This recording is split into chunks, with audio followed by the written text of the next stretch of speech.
Hi, my name's Bob Greenyer, and I'm a volunteer with the Martin Fleischmann Memorial Project. So welcome this beautiful Thursday, the 2nd of May 2024, when we will be discussing O-Day Control. So can everyone hear me? Hi Artifact, hi Space Panda 369, great name, Elusive 323. Hi Malcolm, Alex Del Castillo, Scott Jobson. Yes, thank you for confirming that. Hi Nathan Ford. Hi Corky Goss is in the house. Richard Lovett, Phil Dubois. Hello very much. Happy to see you. Jacoby 6000 is here. Also Overwhelmed Games, JPS Fudimo. Anna Witkowski, Scott Jobson. Then an Isis, Nick Knock, Earthworm Jim, Matthew Reynolds, Ken Pratt, Craig, wow, Gaiazyme. It is fantastic to have you all here. Well, many moons ago, one Stoyansag here, an atmospheric scientist from Bulgaria who defected from the Soviet Union, or I think he went to Cuba and then he went to Canada and ended up teaching for his career at Toronto University. He came and visited me and gave me this book on December the 6th, 2014. He stayed at my house for about 3 days. We became good friends and we have spoken regularly since. Anyway, this is his theory, the basic structures of matter, supergravitation, unified theory, and it was him that, I guess, gave me my first thoughts about resonating plasmas and producing something interesting. Anyway, he said to me, there was many, well actually, I think it was later, probably around about 2016, he said to me, Bob, if you work out Lena, I will give you anti-gravity. And of course, if you've been following me, I've said that I thought that literally for many years, that literally he would give me the secrets to anti-gravity if I worked out how Lena worked.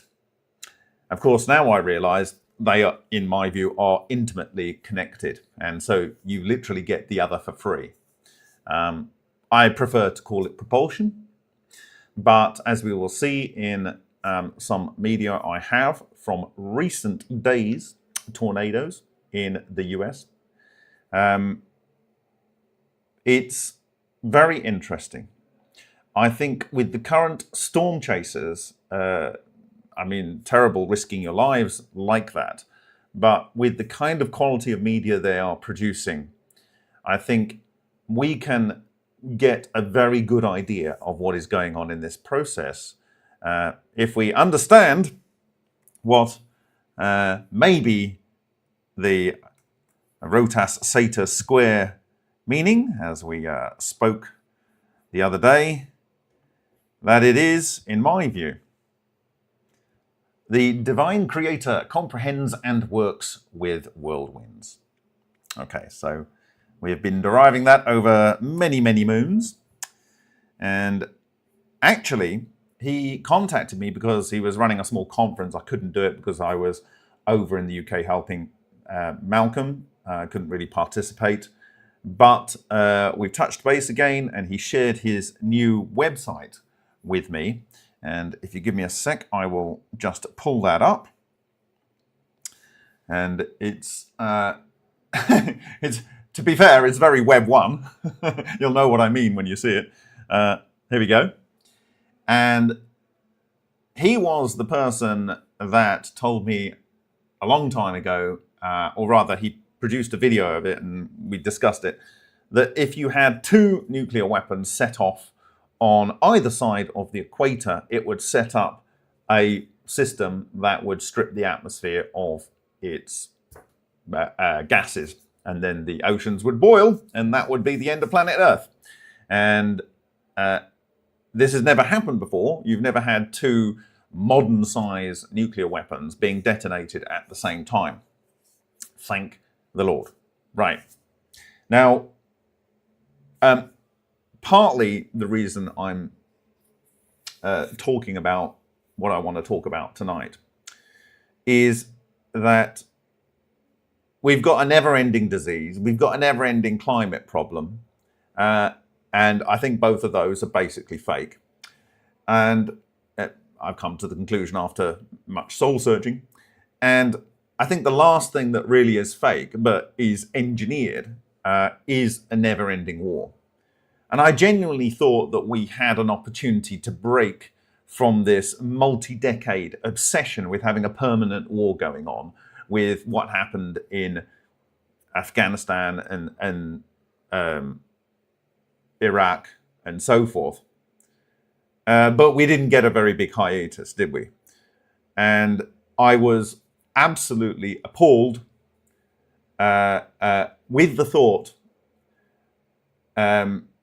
that maybe stimulated Stoyan to reach out to me, because he's in Bulgaria, and Bulgaria is very close to a current warring location. And it seems there are those that are intent on not putting an end to the dying, but are putting in place a determined effort to keep the dying going for a decade. And this may not be something that is of concern too much to people that live a long way away, but when you don't live very long way away from where this determined effort to keep people dying is going on, you know, you can think about it a little bit more on a daily basis. And when that, you know, one of the parties, and in fact both of the parties effectively, and in fact multiple parties to this dying process, possess nuclear weapons, it kind of focuses the mind. But of course, I do believe that there are solutions to these nuclear weapons that we have had for a long time. And that part of the never-ending war and the never-ending threat of a nuclear war is itself fake. And so it's like, you know, choose your lies. How many lies do you want to live with for your entire life, and live and be oppressed by and be subjugated by a raft of lies? Well, I'm more interested in using aspects of this technology to deliver, whether it is clean exhaust or extra heat or removing nuclear waste or producing direct energy or propulsion. These are the things that I'm interested in, rather than perpetuating more killing. And so with that said, I was looking at his website, and I was not surprised to see this mock-up of a detonation over a major metropolis here. It is something that he is absolutely passionate about. And then I saw this declassified movie down here. And what I'm going to try and do is play that for you. And then we are going to look at some other things. And then we're going to come back to it. And I think you'll realize that these things are all related.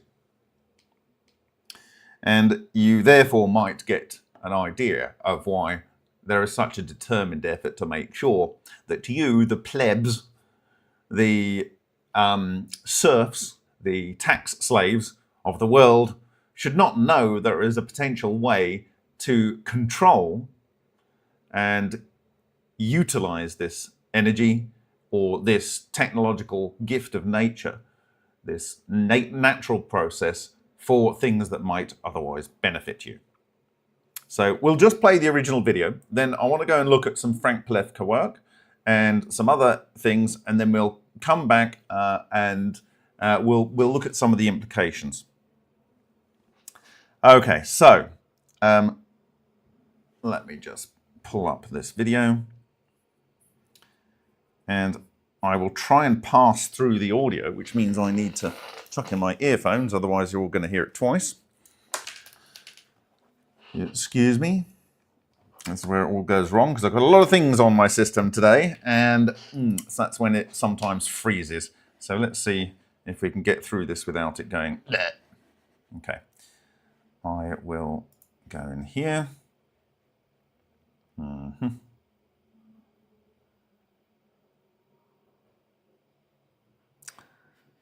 need to do loop back. And I need to give you the audio from Premiere. Turn that on, and hopefully you will hear this. I don't want it on the speakers. Okay. Right. Give me a second, and we will be there.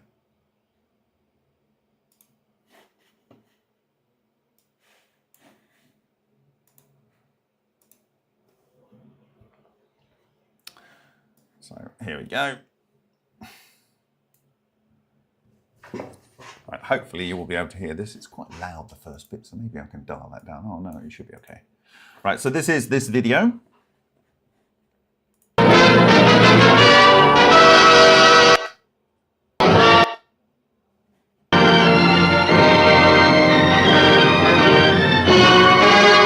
This is an airburst of a typical nuclear weapon, exploded at a height of about 2,000 feet. The first observed effect is a brilliant flash of bluish-white light that overwhelms the vision of even distant observers. The ball of fire, an incandescent sphere of glowing gases whose internal temperature is measured in thousands of degrees, starts to climb into the sky. This particular fireball, a fraction of a second old, has an energy equivalent to 20,000 tons of conventional explosive. Can you hear it now? Its internal pressure is measured in thousands of pounds per square inch. This pulverizing shock wave forms a dust pedestal which seems to follow the rising cloud, developing into the characteristic mushroom shape of a low-altitude burst. Losing brilliance rapidly, the fireball is colored an orange-brown by the release of oxides of nitrogen from the surrounding air. Orange-brown. Turbulent and still glowing, it shoots upward with an initial velocity of more than 100 miles per hour.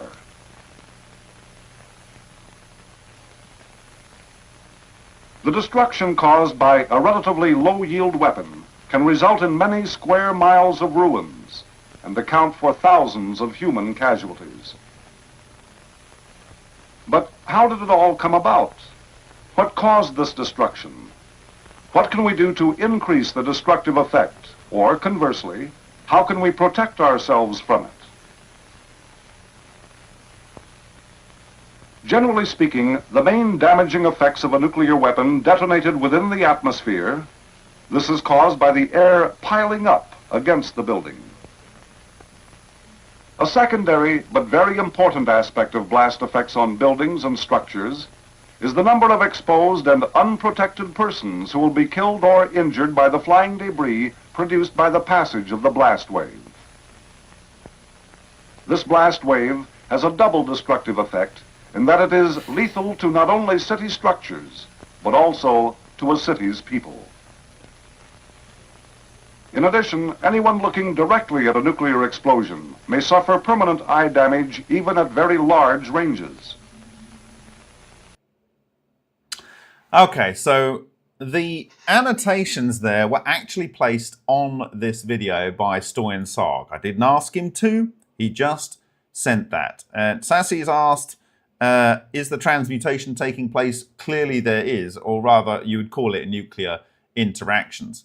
But the first thing he says here is anti-gravity effect. So let's go through it again. This is an airburst of a typical nuclear... So an airburst is... the reason you do an airburst with a nuclear weapon is if you do it on the ground, you don't get a very big destructive effect because it kind of basically goes up and, you know, it can only go out a little way. If you do it in the sky, you get a shock wave that comes down and does a lot more damage. Of course, you know, it's difficult to talk about these things. It's just bonkers that someone would do this. But anyway, that's what they do. You have an airburst, so you have it in the air, certain height up. Okay. Your weapon exploded at a height of about 2,000 feet. So 2,000 feet there. The first observed effect is a brilliant flash of bluish. Right, so already Stoyan-Sarg is noting that this is 2,000 foot in the air that it was detonated. Yeah, and here he can already see there's things being pulled up from the ground. Pulled up from the ground. White light that overwhelms the vision of even distant observers. Look, so here there's a clear separation. This here looks almost identical to the hydrodynamic vortex and the depressurization below it that created the nanobubbles that I showed you in 2017. Pulling material up from the central spot. The ball of fire. An incandescent sphere of So they've gone in close here, and you can see that this bit that's been pulled up from the ground is nearly reaching the actual volume of the cloud here, the glowing cloud. Glowing gases, whose internal temperature is measured in thousands of degrees. Again, anti-gravity effect. I did not put that on there. That's Stoyan-Sarg. And just for context, Stoyan-Sarg has made a electro propulsion system based on his heterodyne resonance mechanism concepts. And he does these experiments on a pendulum and produces pulsed directional movement. And he is also one of the few people in the world that has replicated the Hutchinson effect. It was by accident. It was with a solenoid, and he had inside that solenoid a ferrite core, and the event caused the ferrite core, which people that handle ferrite will know is quite brittle, like ceramic type stuff. Anyway, it bent smoothly. Anyway, to go ahead with his notation on these videos. Starts to climb into the sky. Now, he's calling these multiple tornadoes. And note, they are fairly regularly spaced, I would argue. I don't know what happens between these frames and the next where it appears to immediately disappear. This particular fireball, a fraction of a second old, has an energy equivalent to 20,000 tons of conventional explosive. Its internal pressure is measured in thousands of pounds per square inch. Now, just to put thousands of pounds per square inch in context, the latest tests of the Raptor 3 engine used by SpaceX, or to be used by SpaceX, achieve in the chamber, that's not at the nozzle output, a pressure of 5,100 pounds per square inch. And I believe in the early 2000s, Ken Shoulders was saying an exotic vacuum object can produce a pressure equivalent based on the manipulation of matter that it interacts with. Now, I argue that maybe that it can be interacting with that matter in a different way, but let's assume it interacts with it in an ordinary way. He's claiming a pressure of 200,000 pounds per square inch. Okay, so what did they just say here? Thousands of pounds per square inch. Thousands of pounds per square inch. So a nuclear blast, thousands of pounds per square inch. A Raptor 3 prototype, 5,100 pounds per square inch in the chamber, not at the nozzle output. And an exotic vacuum object calculated from material damage, and I reserve judgment on whether that's actually based on an impact basis, 200,000 pounds per square inch. So again, he's noting this anti-gravity effect. And this is an airburst, but it's pulled up all of this material in this column.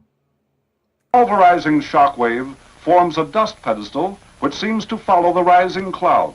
Which seems to follow the rising cloud. The pulverizing, what does it call it? Did it call it the dustifying or the pulverizing? Pedestal, which rising shock. This pulverizing shockwave forms a dust pedestal which seems to follow the rising cloud, developing into the characteristic mushroom shape of a low-altitude burst. Losing brilliance rapidly, the fireball is colored an orange-brown by the release of oxides of nitrogen from the surrounding air. Turbulent and still glowing, it shoots upward with an initial velocity of more than 100 miles. What does this look like, guys? What does this look like? What does it look like? Miles per hour.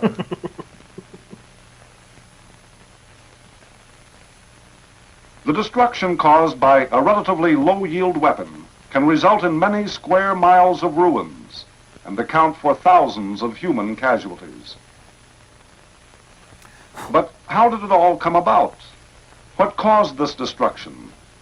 What can we do to increase the destructive effect? What can we do to increase the destructive effect? Oh, if only we were able to make it worse. Oh, dear. Terrible, terrible, terrible, terrible. Right, okay. Now we got that out of the way.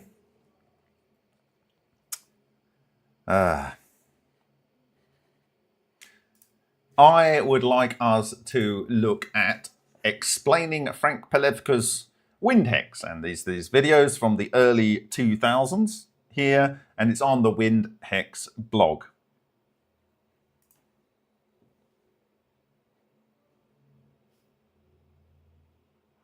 Glass bottle going into wind hex.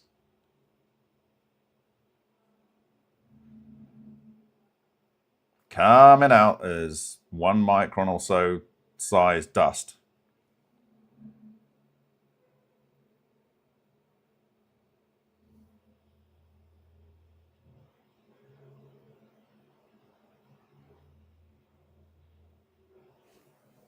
Fella pillow. Isn't that nice? Practical use of this technology. Why aren't we using more of it? It's been around for nearly a quarter of a century. Right, so we have another video here, which we've seen before.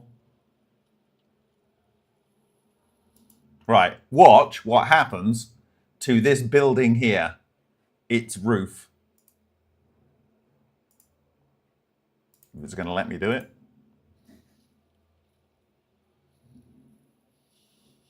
It's dustificating. It's turning to dust.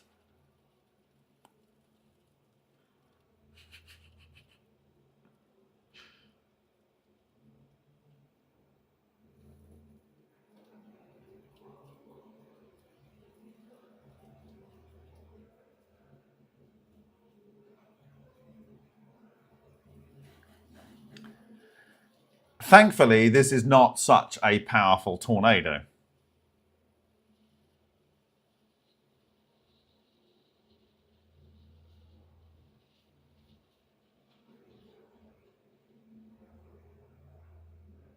Okay. Right, so we talked about the wind hex, which is a tornado, or turbulence, or whirlwind. It is a Windhexe. I don't know. The Germans are probably going, no, it's not that. Stop saying rubbish accent German words.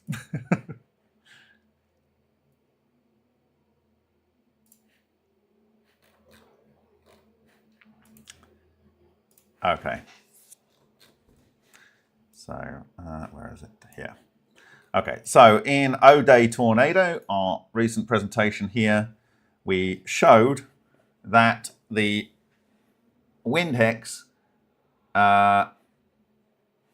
it would appear has a beam that comes down, but it has this particular location here in my mind that disrupts matter, and it also has disruption here, and of course you need four for it to connect the disruption beams, otherwise it might start consuming the container. So a minimum of 4 around this, and that is getting the system under control.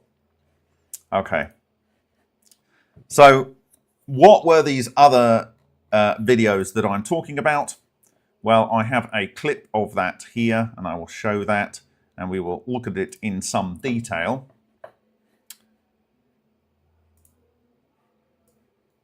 Okay, so this sequence here is from a video done by Jordan Hall Productions, and I think the particular person taking the video was called Lindsay, and so thank you to them for this. It's being used in the basis of scientific investigation. I've only got a small clip of this, and we'll be talking over it, and I will obviously give credit to the authors and provide links at remoteview.icu with the current blog. Okay, so I'm going to play this through, and then I'm going to ask if there's anything that you guys see. Okay, you're ready.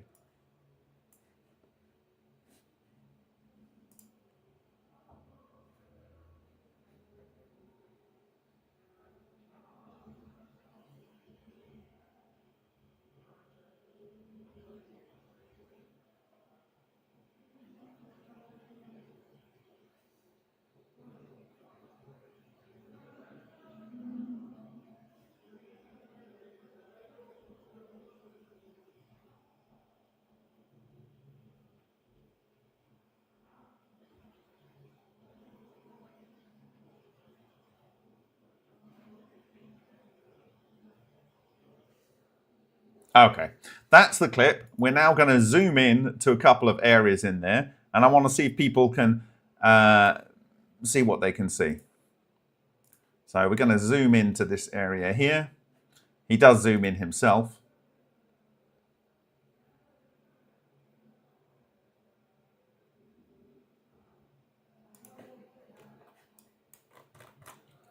Adjust my zoom here.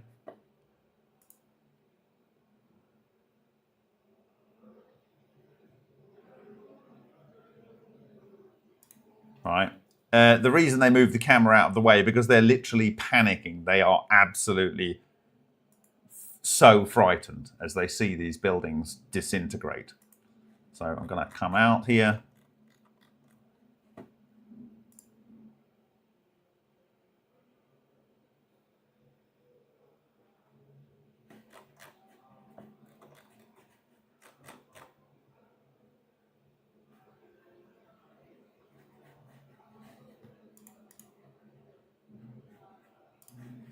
Okay, let's a couple close-ups here. So we'll take it. The initial building that gets got is this one here. So he zooms into it anyway. So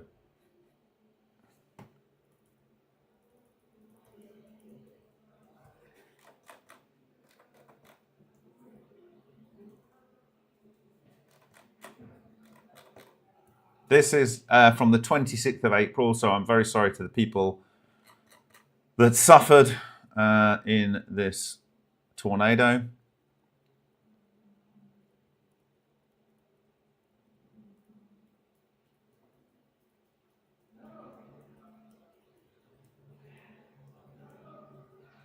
Now, for the tornado chasers, I don't know whether this is due to YouTube. It probably is.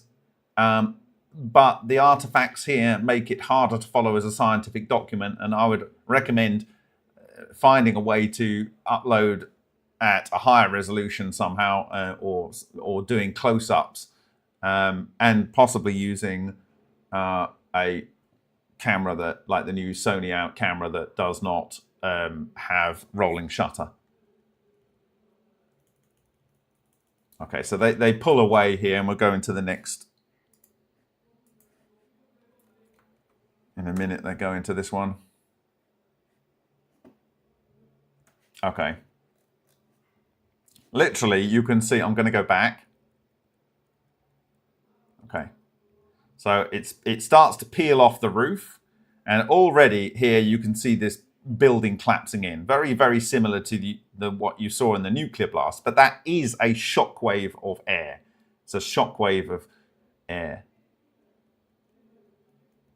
Now you can see it peeling back the roof. Maybe this is the insulation in the roof. The whole structure, which one might imagine is a metal roof, but it may not be, of course, but it probably is. It's just being peeled back here. It's totally peeled back. Now they're panicking. So it's understandable when you see this sort of thing. Right.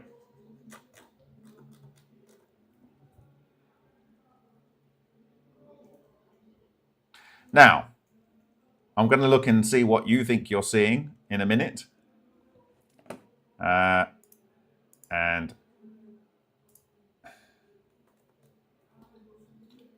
this whole bit here, which may or may not be a brick wall, it seems to be the end wall that survived the initial lifting off of the roof. It seems to basically go up and across, and as it does, it just bursts into being a load of dust. It's amazing. It's just utterly amazing. In midair, it's kind of like turning to dust. Just like we saw with the other one, but this is more extreme. Now the point is like, is this a wall? Is that the wall? What is it? Is it? I don't know, but it's kind of like totally turning to dust. Is this a load of pieces of, how should we put this, drywall that maybe was on the roof of the barn structure? Because we already know the roof is lifted off.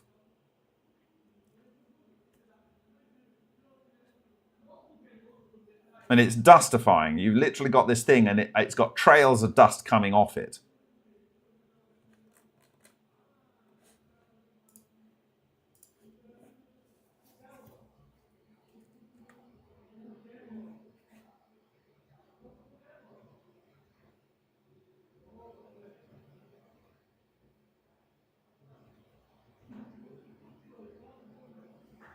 Okay, I'm going to see what you've seen in there.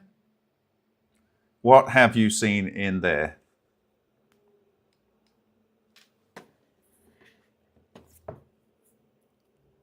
You think it's the foundation slab? Maybe. I mean, it looks like it's in sections, a bit like a piece of drywall. So I kind of get the impression that it is drywall panels, you know, bits of cardboard with a skim of plaster on and plaster inside, because the roof comes off and then it comes off. So the sequence of events is,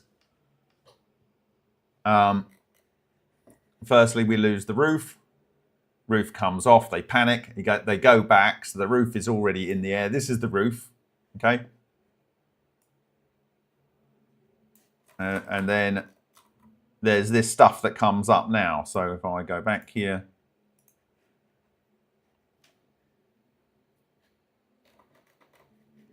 this stuff here, I think, because this is the brick wall, I think at the end, the roof has already gone. The remains of the roof are these fragments up here. And I think this is drywall. That's on the former ceiling of the barn or whatever that structure was, and it's lifting up, and you can see it's in sections here. This looks like the type of sections you get with drywall.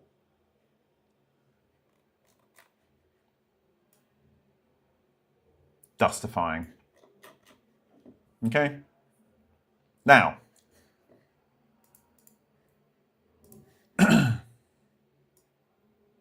Let me see if we've seen what you think you've seen there. Etheric decompression. That's my view, Phil Dubois. Yes, that's what I think is going on. The gable end, I think, is the brick piece, a black tie.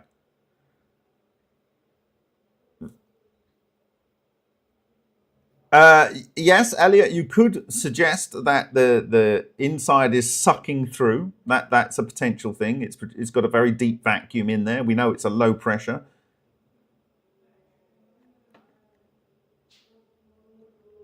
But we do know that the wind hex dustifies things extremely quickly. And we do know that the same structure using a Marsa gas on a piece of tungsten dustified tungsten, right? So it's a pretty strong vacuum to suck tungsten atoms away from a piece of tungsten metal. No, it's not. Not that, I don't think. Tungsten's paramagnetic, but when we looked at the tungsten, you could see that there were ball lightning channels. There was also this magnetohydrodynamic vortex structure, and it had torn the matter apart. And in the face filter that I asked one of the world's ball lightning experts, if not the expert, Dr. Georgia Eagley, to put on the end of a vacuum cleaner, we found exactly the same transmuted elements in the mask fibers as we found transmuted on the tungsten rod. So, and because tungsten is a very dense atom, like the lead in Matsumoto's book cover, the lead is spewing out all that carbon. Well, this was synthesizing calcium, it was synthesizing gases, it was synthesizing carbon and much lighter elements and iron, and those take a vastly bigger atomic volume. So as the atoms are changed into other atoms and regain their electrons, they then expand and they literally disintegrate the material. So you get chunks of tungsten attached to all these synthesized elements in the face mask filter. And it's essentially doing exactly the same fractal toroidal magnetohydrodynamic effect.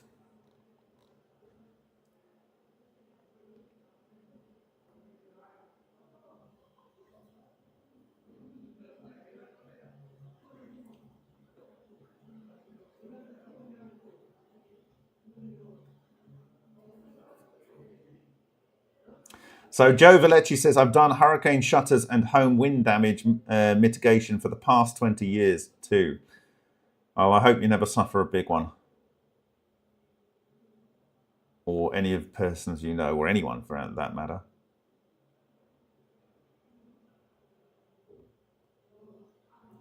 I think we're going to know quite soon, FP Angel, what is causing these effects. We know they occur. I believe it's the magnetohydrodynamic vortex. I believe it's depressurizing the vacuum such that atoms essentially, predominantly electrons, change their behavior. But atoms generally start to fall apart. But the first thing that falls apart is any connection between the atoms of the various types of bonding that electrons can do, all the way down to Casimir and all the way up to covalent and even nuclear.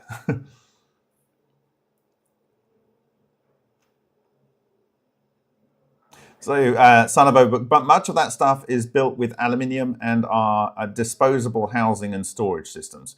Yeah, okay. I'm not saying that, but what we're seeing is, and no one's seen it yet. No one's seen it. So maybe I can give you a clue. And we will go back to our presentation here, which we talked about many moons ago. And this is this water spout with banded inflow off the Florida Keys. And this is 1969, okay?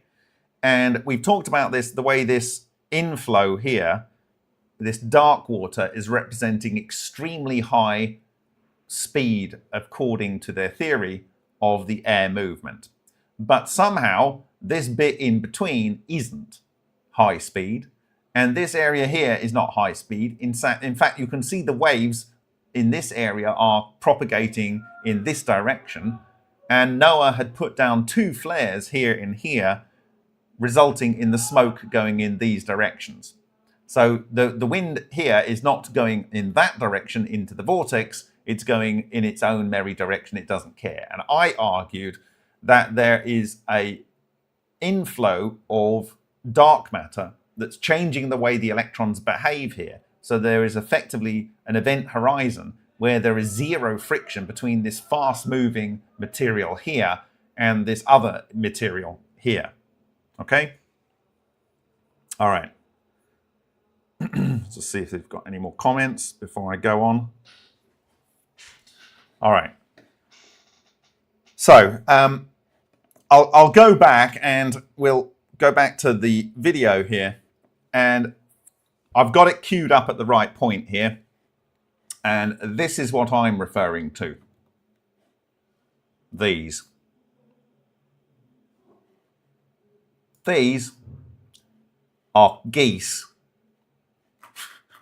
They're geese. If I can get it in shot again. Look, here, let's go back. There are geese. Look, there's two geese here. And they are quite close, it would seem, to the action. And for a small period of time, these geese here struggle to move forward. But they're not moving backwards. They're just stationary in the air. And the geese decide to duck down. So I'm going to go in here. These are our geese. And unfortunately, he's moving the camera around. I guess I could have stabilized it, but I didn't. Let me come to here. Okay, so here's our geese. And we'll go forward. This is real-time playing, 30 frames a second. So what they do is, at this point in the air column, they are only able to match the speed of the air incoming. They're not moving forward or backwards. And then they dive down a bit here. And then they're happily able to fly their own merry way. Completely unencumbered by the so-called 400 kilometer an hour winds that you would expect up to in a F4 tornado. So these geese are what are quite fascinating to me. It's not the only example. I can show you another one from yesterday, and maybe I'll do that, where the bird seems to fly directly behind or through the tornado. But anyway, how fast, and I'm not going to ask a swallow question, how fast does a swallow fly? Let me find out who's going to be the first person. Yeah, how fast does a Canadian geese fly? A Canadian goose.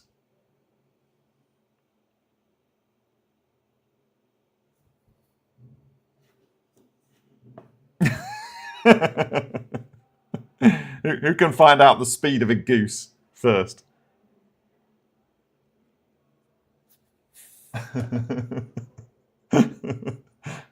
Not very fast. 80 kilometers an hour, the speed of a cheetah? Well, maybe. I don't think so. African prime or European? African prime or European? I don't know. Yeah, African or European.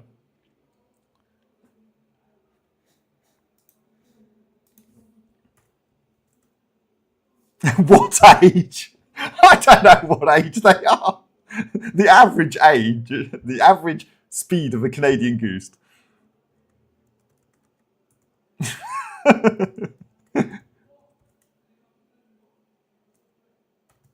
Can I just say we're 205, so like if you get some other people in here with our peak numbers of viewers have been 247, so how have we got? 33.3 miles per hour.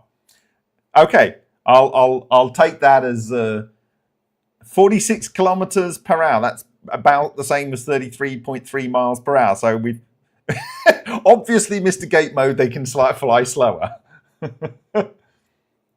Yeah, I've got a figure here of 40 miles per hour. So I think even at the top limit here, so it does say here, and I've looked on ChatGPT here, and it's saying if they have a very fast wind behind them, they can fly in terms of nautical miles or miles on the ground at up to 70 miles an hour. So you weren't far off. But their actual capability to fly in still air is around about 40 miles per hour maximum. That means that the air coming towards them was, at that point, around about 40 miles per hour, which does not even get to be any type of tornado speed. It doesn't even classify. It's basically a gust, right?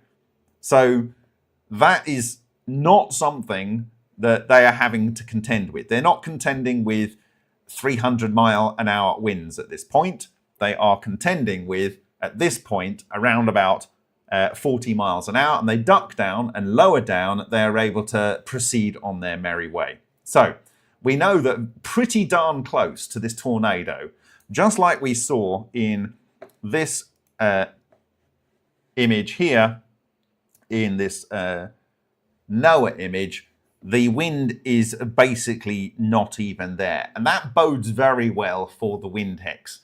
There is a focused beam. Now, in the wind hex, we know that moisture and air, obviously, is coming out of the top in this central column.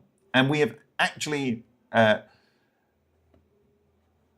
Tony Aboni has observed a caduceus coming up the middle here. So we're going to look at a couple of other tornadoes from recent days. I have a couple of clips.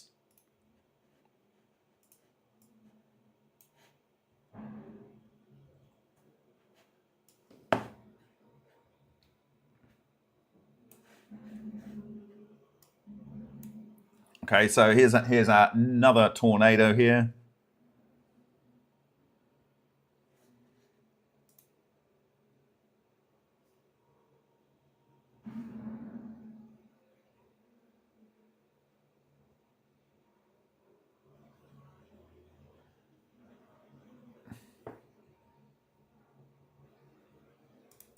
Now there is a bird here. That is a bird. It's ridiculous. It's flying, it would appear, through the tornado. Okay, so here we have another example, a couple of days later, where the bird is flying through, or very, very close to the tornado. Now, in this video, it shows something remarkable at the end here. They're going around looking at some of the storm damage, if I can find it here, and you see this.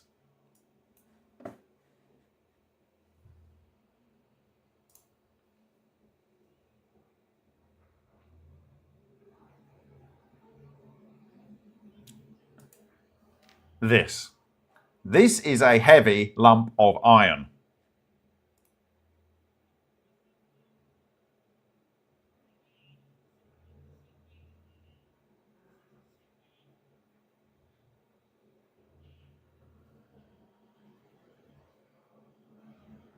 Do we really think that sucked it out?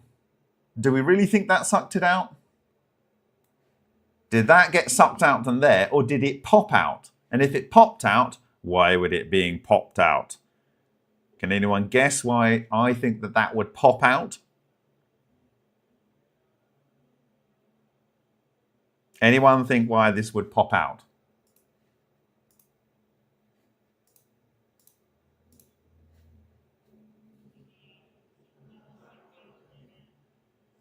Pressure. Why? Yes, anti-gravity. Yes, why? There's one more. Can you get it? Can you get it? Magnetism. Excellent with William Schwandt. So we have three possible reasons here. One, anti-gravity.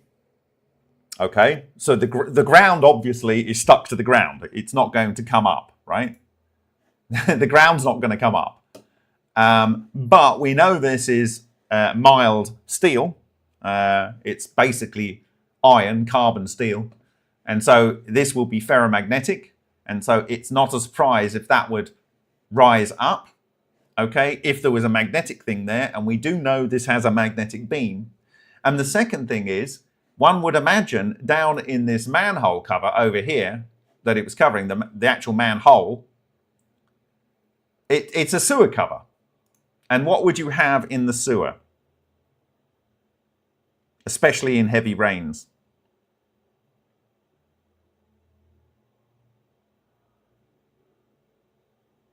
What would you have in a sewer in heavy rains? Gas? What kind of gas, Starfish Troopers? Very good, TP Sven. Water, moisture. Excellent. So, what do we know that the Windex is extremely good at. Extremely good at. We know that the Windex is extremely good at extracting water and throwing it up out here because it desiccates vegetables instantly, practically. We also know that this water spout is literally pulling water, possibly in a vapor state, up here. Yeah? So, I believe that in this zone here, it is converting this water to water gas. It's doing the same in the vegetables that it desiccates in here. It's converting it to water gas. Right? Why? And I've said this many moons ago. It's because water is actually a liquid because of ionic bonds. Right? These are really quite weak. So the first thing that would essentially be broken in the water is the ionic bonds. And this is exactly my argument for how the Great Pyramid of Giza works. The water down in that subterranean layer will be first split apart in terms of the ionic molecules become water gas, but they are not boiling. All it's doing is it's becoming water gas. This is the argument I said many moons ago for this 1920s book that said, and they calculated the amount of energy that must be in ball lightning because when it went into a barrel of water, it boiled off all the barrel of water. I don't think it boiled off the barrel of water. What it did is it turned it into water gas and it looked like it was boiling, but it wasn't hot. It was because we know water can be transported, according to another anecdote, by a ball lightning. And when the ball lightning fails, the water comes out. So inside it's not hot, right? But on the outside, this is a cold nuclear process. It's literally cold fusion in that kind of way, right? Okay. So when the thing is spun up, it'll first, in my view, take the water to being water gas. Then it's basically a gas in the environment. And I believe when it spins up a little bit more, because the water molecule is polar, it therefore can, in a spin situation, kind of enhance the process. When it gets up to the next level, I believe it will actually separate the water molecule. It'll separate it into hydrogen and oxygen.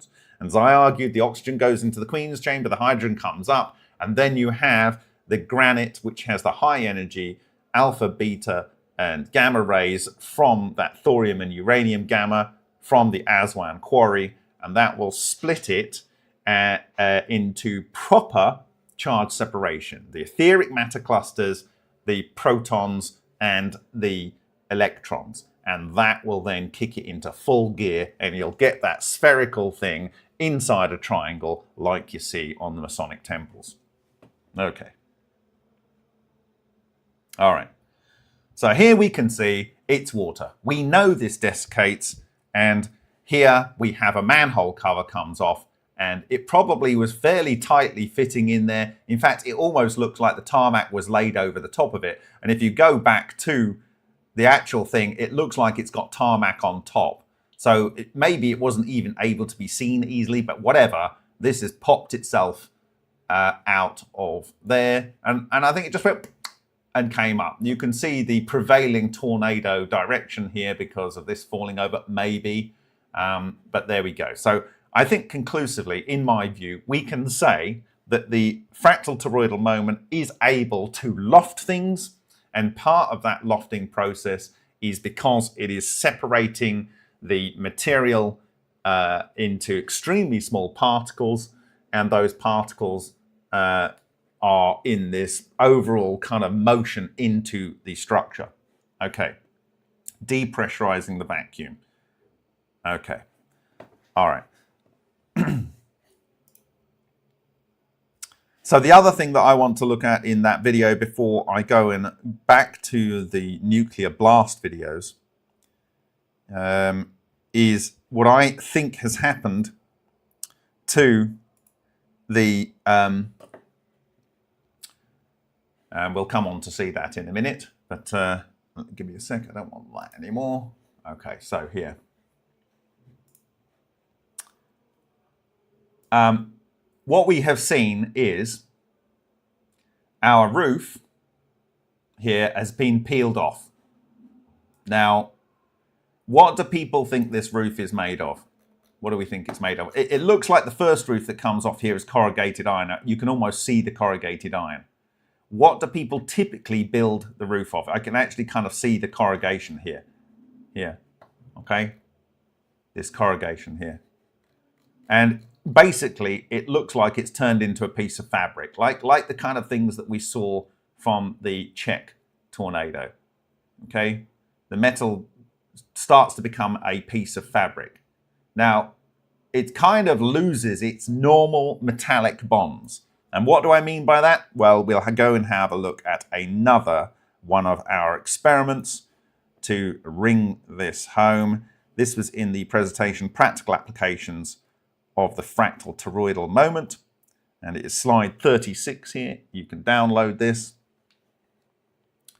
And if you recall, this is a piece of 75 micron thin indium, which ordinarily melts at 156.6 degrees centigrade. This test was conducted shortly after the test that vaporized in or sublimed, according to Dr. Roshan Amaza, tungsten to a white fume, but that we actually established was well below even its melting point. And in fact, it wasn't all tungsten oxide, as some people speculate. It was basically a whole bunch of transmuted elements with lumps of tungsten that were smashed off as this occurred. So immediately we go and test with a piece of indium that's the thickness of a human hair and melts at 156.6 degrees C. And what does it do? It turns to a rubbery sheet. It's not falling under gravity, and it doesn't actually melt until it transmutes. It then transmutes, and those things then thermally heat up. It transmutes largely to carbon, and then it heats up, and then it melts it, and then it drops. Okay, this is the aluminium of John Hutchinson, which Alec Pizzero came in after it was glowing yellow-orange, and he went to touch it. It wasn't glowing yellow-orange anymore shortly after he turned off the electromagnetic waves, and he went to pick it up, and his fingerprint went into it a certain distance in. And here we have what heat does to a metal.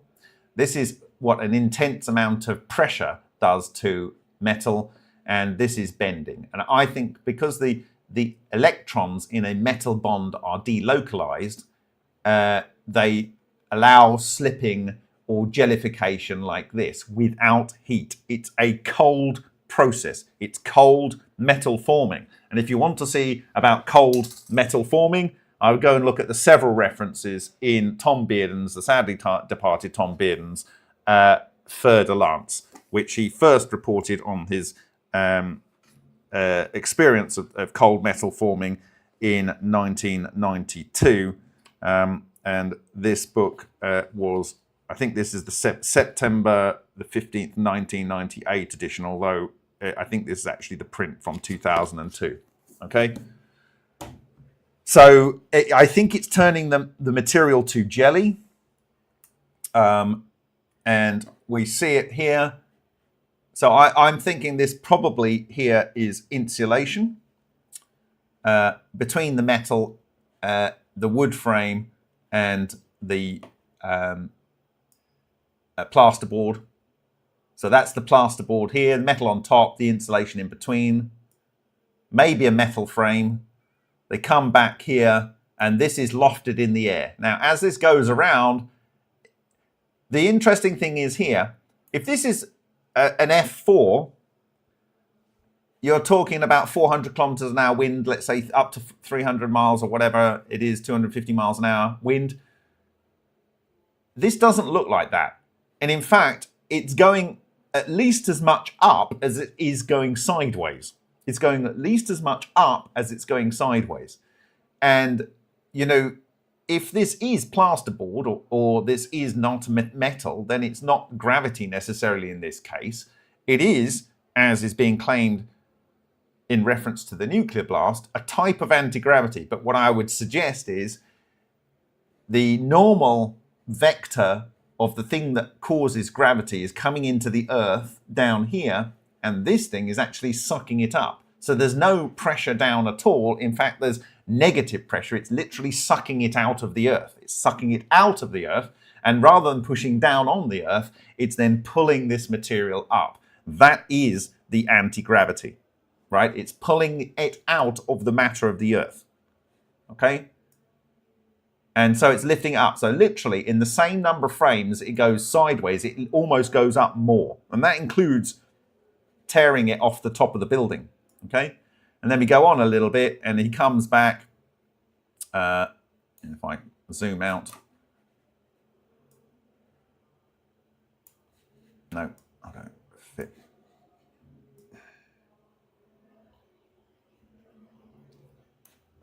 Then we have our building coming apart. Now here, you can see in midair, here, in midair, it's still disintegrating, still falling apart. It's still falling apart. And in fact, what happens is, it's there. If we follow it through, it's going there. It's now at the head of the column of the tornado. And it starts to come around the back side. And as it goes around the back side, it actually lifts up. It lifts up. It's lifting up there, and it's disintegrating still. This is the roof, which we presume is metal. Now, at this point, we can imagine it's basically somewhere there. And there are Canada geese are in here. There's our Canada geese, comfortably matching the speed of the air column there. And what happens here is the Canada geese are here. And the backside of the tornado is coming over here. And it looks like this is the remains of the roof. I'm not certain, but it looks like it's the remains of the roof. Okay, over here. And basically, it looks like a bunch of wet noodles. It's moving around like a bunch of wet noodles. Literally like a bunch of wet noodles. Okay? Now we know, I've just shown you, that in the Hutchinson effect, aluminium can be turned to something akin to a soft putty. Ball lightning has known to do that, because that occurred in a train in Hungary.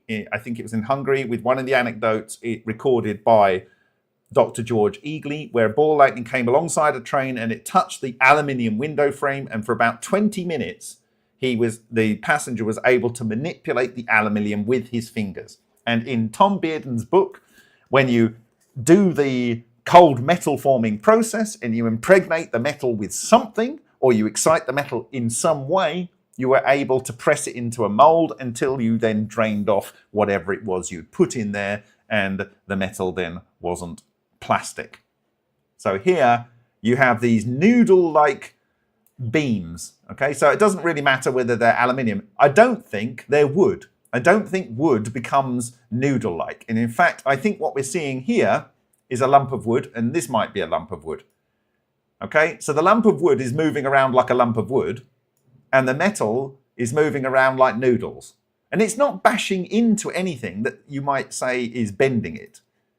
It's not bashing into anything that you might say is bending it. It's just moving around in the breeze like a noodle. Like you've got a big fan and you've thrown a few wet noodles into the air. The wood is flapping about, right? But the metal is like a noodle. Okay? All right. So I think that probably does it. I think essentially it is an anti-gravity effect, but this is the same effect that you would use for propulsion. And this is what's going on in the Frank Polivka's wind hex. Partly the process can be accentuated by particular materials that don't have a strong bond. So I don't think the bond in gypsum with which dry board is largely constructed is very strong. So it just turns to powder very, very quickly. Yeah? Just turns to powder. That's what you're seeing here. Okay? Probably the cement between the bricks turns to powder very, very quickly, because probably the water is ripped right out of it. You can imagine that the cement on the wall here you know, the mortar might be moist, and if the mortar's moist, then the water's going to turn to water gas, it's going to expand, and it's going to start to disintegrate that. But then glass is effectively a liquid. It's not a crystal lattice, it's an amorphous substance, so glass could probably do the same thing. So you imagine that something that's made of concrete or plaster or glass would disintegrate and become dust. Okay?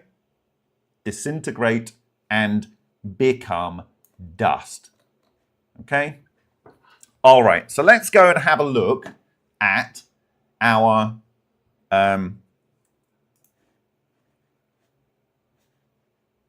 where should we go?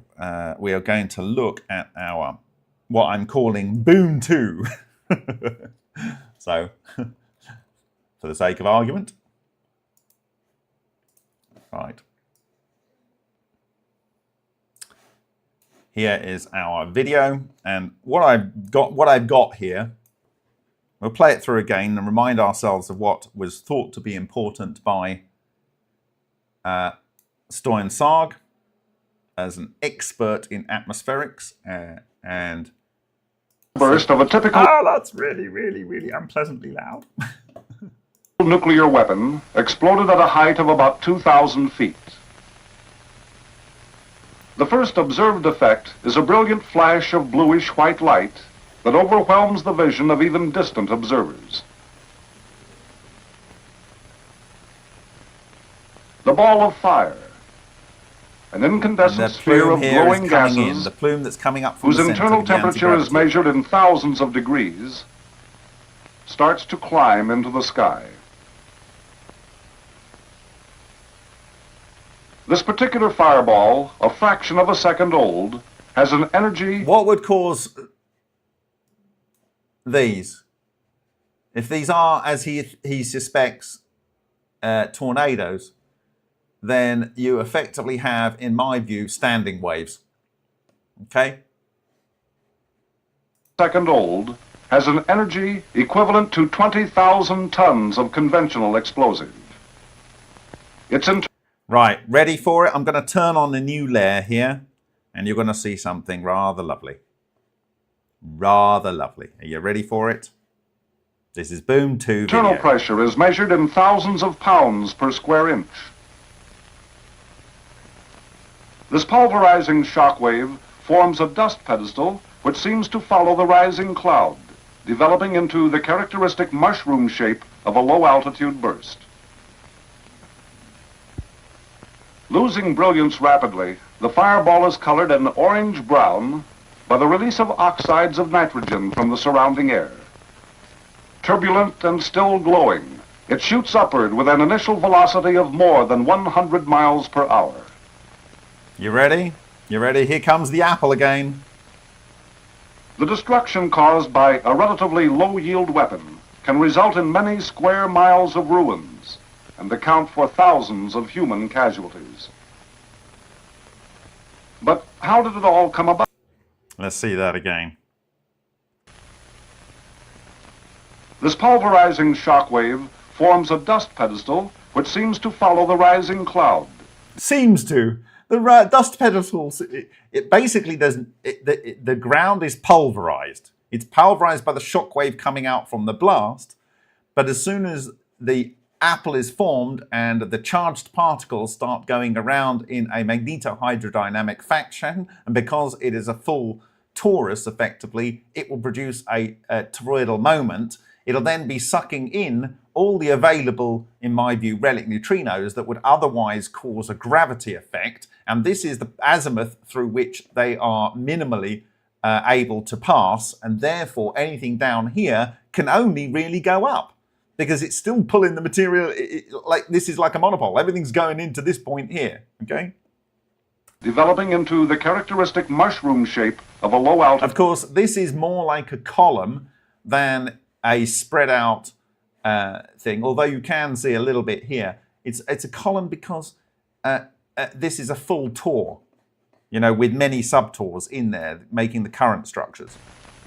This pulverizing shock wave forms a dust pedestal which seems to follow the rising cloud. You see how it works within here and so forth? Developing into the characteristic mushroom shape of a low-altitude burst. Okay, we have another one over here.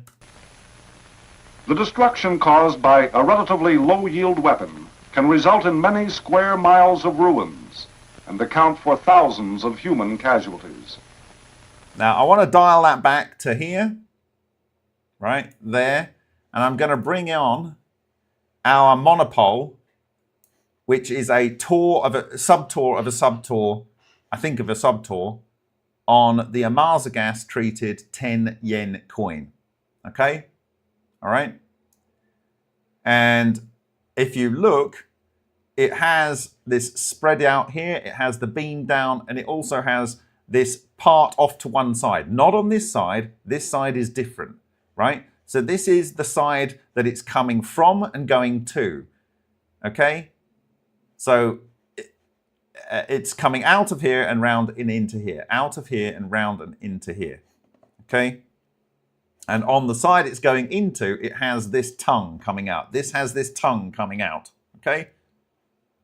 Absolutely exactly the same, right? I will overlay on this one here the sacred geometry, okay? So this side here is where you get this extra business over here. This side, we have these lines. Now, what do you think these lines are? And I would actually like to know what orientation this is in. I would like to know what orientation this is. What do you think these lines are? He's calling it multiple tornadoes. Okay?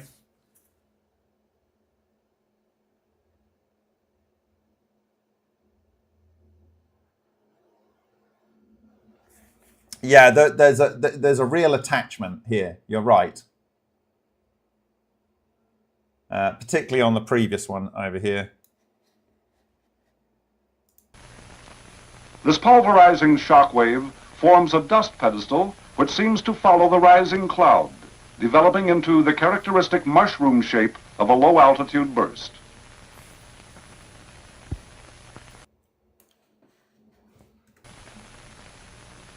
The destruction caused by a relatively low-yield weapon can result in many square miles of ruins and account for... So, what do you think these are here? I mean, he's saying they're multiple tornadoes. That's what they do when they hit the ground here. But what are they?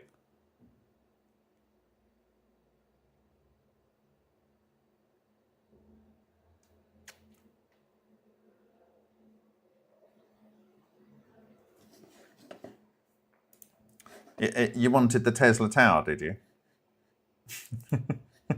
You mean this Tesla Tower? Yeah, that Tesla Tower. The two Ds are exactly marked on the intersection of the golden ratio line and the center line through the three things that create a ball lightning. Okay?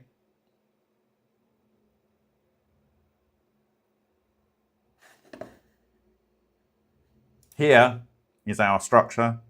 Here is it in water. And this is, I've always said that this is depressurization. It has to be depressurization here for these bubbles to form and then reflect the light from the torch that I'm shining on them. So there is a beam that comes down here and it interacts with here, and this bubble thing gets sucked into here if you go and look at the actual video. Exactly the same thing in hydrodynamics. And by the way, these dust particles are going around in their own merry direction, completely separately from the direction that this is traveling in. Okay?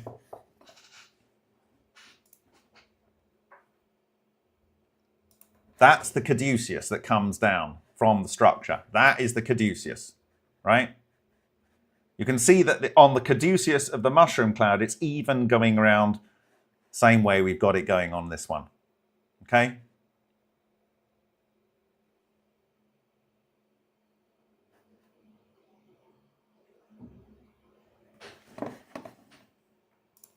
This is the tungsten I was talking about that transmuted and came into the filter with George Eagley, and this is the point where it's disintegrated. This is depressurization. I've literally always said that this is etheric depressurization. Okay, and the matter just falls apart.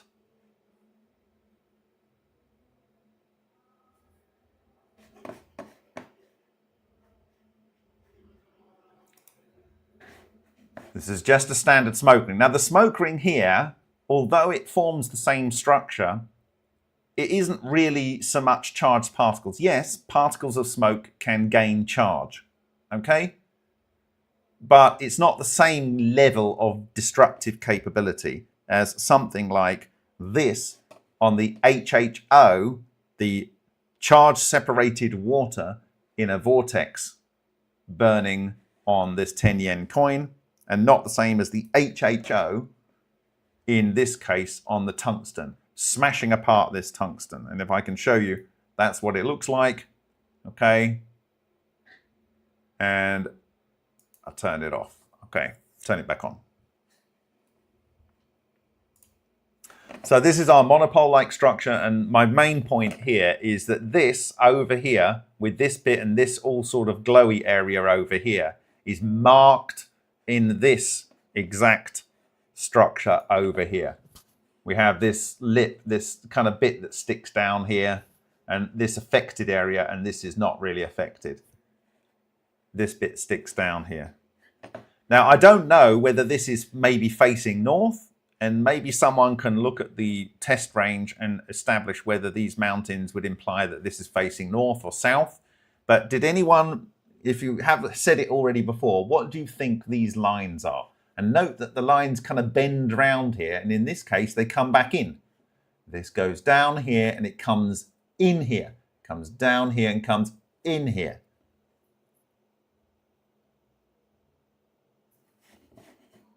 What do we think these lines are? Are they releasing magnetism?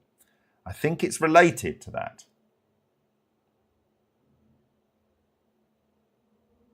Why does the sacred geometry look exactly like an owl? The owl is the symbol of Delphi. Delphi is where the oracle of Delphi was. Gravity lines, well, you could argue that it is. Magnetic reversal, possibly. Magnetic waves, possibly. Water vapor, good, Phil Dubois. It's water vapor. Why? Think about gravity. Think about etheric matter. What's going on? I think these are condensation lines. And they're condensation lines because these are cold lines. Why? Because these are the standing wave nodes that come out of, or it's an effect of, the magnetotoroelectrical structure that is in here. And I think these are exactly and precisely equivalent to what we showed in a separate presentation very recently in the tornado presentation on the next slide from this one, in the pseudo Searle-Fregt generator. Okay? Where you have crossing points of 180 degrees out of phase electromagnetic waves. This is exactly what you need to create a phase conjugation point, okay? And the scalar wave is going out here, but they are fixed because of the way this emits it. And what did he say? Sergei Godin said that this was a cold zone. This was a cold zone. This was a cold zone. And he assumes that it bends round, but as high as they could go up into the building, it was just a column of cold in a column of cold. Right. So we know that the Searle-like effect generator was able to produce an anti-gravity effect. Moreover, if you turned this device upside down, it produces a positive gravity effect. It pushes down into the ground. So you could imagine that if you made a purely electromagnetic structure like this, and you reversed the way it works, it would push down into the ground and it would chew up things that it was interacting with. And, you know, it would basically, because it's working with gravity, and it would spit it out of its bum. It would be the reverse. Rather than pulling it into its bum, it would be pushing it out. Yeah? It would consume the matter. Now, what did Tom Bearden also talk about? Well, he talked about Tesla's various equipments that were offered prior to the Second World War to end all wars. Technology that would create an invisible Chinese wall. An invisible Chinese wall. And what was that? Well, according to Tom Bearden, this. This was one of the tests of the Soviet energetics, I think Duga arrays, their scalar interferometry weapons, on the 9th of April, 1984. 9th of April, 1984. Now, in figure 36, which is on page 452 of said volume Fer de Lance, this is the 2002 print, it says exothermic, but it is not exothermic, it's endothermic, because over here he says an exothermic mode, right? And he calls it cold explosion. So this is just a mistype in his original slide. So, endothermic cold explosion. This is exactly what we have seen in the very first video I shared on the blog of remoteview.icu. In fact, I'm gonna pull that up. It's a cold Coulombic explosion. The very first video I shared on remoteview.icu. Cold Coulombic explosion. And this is where you condense the matter into a spot using the phase conjugation and the scalar interferometry, and it sheds all its heat and the matter gets collapsed and collapsed and collapsed and collapsed. And then you release this confining field, and all of the coherent matter that's lost all this thermal energy, right, in the process of cohering, then detonates and comes out, because the electrons that are in a coherent state and can therefore occupy the same space-time are then converted into normal electrons that have the Pauli exclusion principle, and they fly away from each other in a Coulombic explosion, but they fly away from each other with velocity, but they have no thermal energy themselves. So it blows out, but it's also cold. And we demonstrated that in a Vega experiment several years ago, Henk Uren, and this for me was a seminal moment in the journey of the MFMP.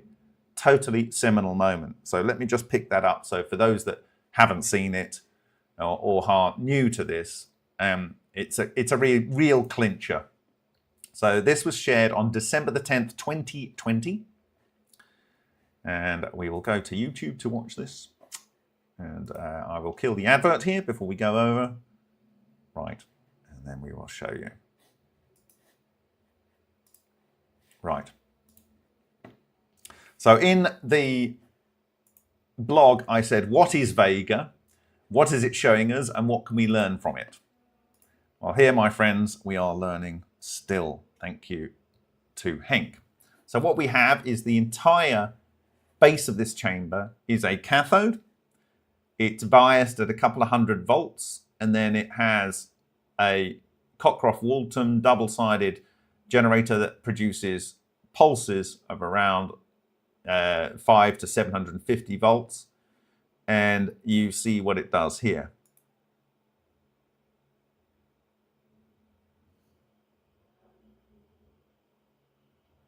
Right. They are cold explosions. They are Coulombic explosions from coherent electrons. Here is where an explosion just went off, and the image picked up by the photosensor in the camera has gone from this bright color, because it's hotter, to this dark color because it's colder. And you can see that over a period of time, it then warms up with energy coming in from the outside. And this is consistent with all of the explosions. And another one just happened there. And over a period of time, it warms up to the base temperature of the environment. Okay? So these are cold Coulombic explosions. Cold Coulombic explosions. Okay. So let's go back to our work of the Soviets during the energetic period. Okay, so they say here, the sequence of events. A geyser of water rose rapidly from the surface and mushroomed out. So this is the geyser of the water, okay? And this is from a cold explosion. So under the water, they will be creating coherent matter waves. Coherent matter under the water. And the condensation of that matter will release vast amounts of thermal heat.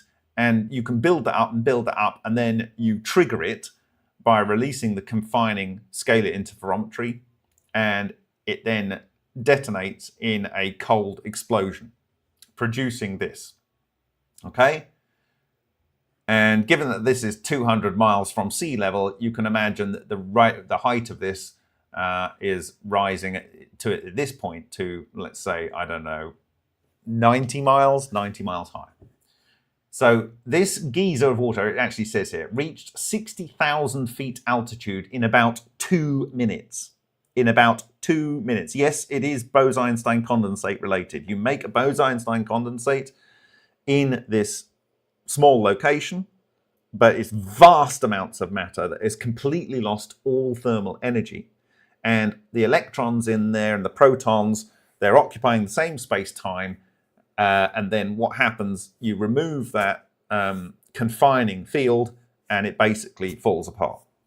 Because everything becomes normal protons, normal electrons, and they don't want to be anywhere near each other, and they fly apart, and they suck energy out in the environment. That is why it's a cold explosion. Brilliantly glowing small globe then appeared in top of cloud. Here, this here is a glowing sphere. A glowing sphere, like the mother of all ball lightnings, because if this is 200 miles from here to here, this has got to be many miles across, right? The globe increased greatly in size and altitude. So this globe then was expanded. It reached a diameter of 380 miles, and the center reached an altitude of 200 miles above sea level. And what it says here, now read this word specifically. Superpotential interferometry using longitudinal electromagnetic waves. Superpotential interferometry. Right. Cold explosion just above the surface as anti-ship and anti-fleet. So the cold explosion they create is designed to destroy a fleet of ships or to be an anti-ship weapon. Smaller, higher density spherical shell, the Tesla globe, for 1-on-1 shooting. So they're saying that this Tesla globe, you should be able to shoot this to destroy something. And in that case, this structure here is directable. This spherical structure here could be directable. This one here, like if I go quick and get that's what I'm pointing to. That sphere there, right? That can be directed and shot at something. Larger Tesla globe for large area targets such as ICBMs coming in from mid-course. Use in and out of atmosphere. These large spheres, because of what they are, when a nuclear weapon will come into them, it will disrupt their electronics and effectively deactivate them. Okay? So, he's saying down here, endothermic cold explosion, 9th of April 1984. 94, 2004, 2014. Yes, my friends, they've had a means to destroy anything they wish on planet Earth very, very easily, including making nuclear weapons completely ineffectual, knocking anything out of the sky and knocking anything out of the sea for 40 years. Why do we believe the nonsense that they feed us about what we should be fearing about? If they wanted to do this kind of stuff, they could just do it, right? Why should we fear? Stop the fearing. Don't buy into the fearing, okay? And I ask, stop the killing. And can we use this technology for the benefit of humanity, okay? We know we can process food with it. It does that. We know we can recycle materials that are much harder to recycle and more energetically demanding in other ways. Let's do that. Why don't we remediate nuclear waste? Yeah, let's do that. Let's stop having this boondoggle for millions and billions for numbers of centuries. No, let's just deal with it, okay? Let's deal with pollution of other forms and let's produce energy. And why not have propulsion as well? Okay, there might be some issues with the kind of interacting with things because of you're removing neutrino or relic neutrinos or whatever, but it's unlimited energy if you're just lifting a load of water up to the top of the hill and letting it go through the existing hydroelectric dams. There's literally no excuse except that it's deliberate. Deliberate. Or we're just run by stupid people. Really stupid and ignorant people. That's it. That's all I can conclude. Okay. So basically you have a set of tools in this one image, and he goes on and on and on about it in this book. So he says that this was a Khrushchev's second demonstration. It was deep underwater on the 11th of April, 1963. This was 1963, by the way.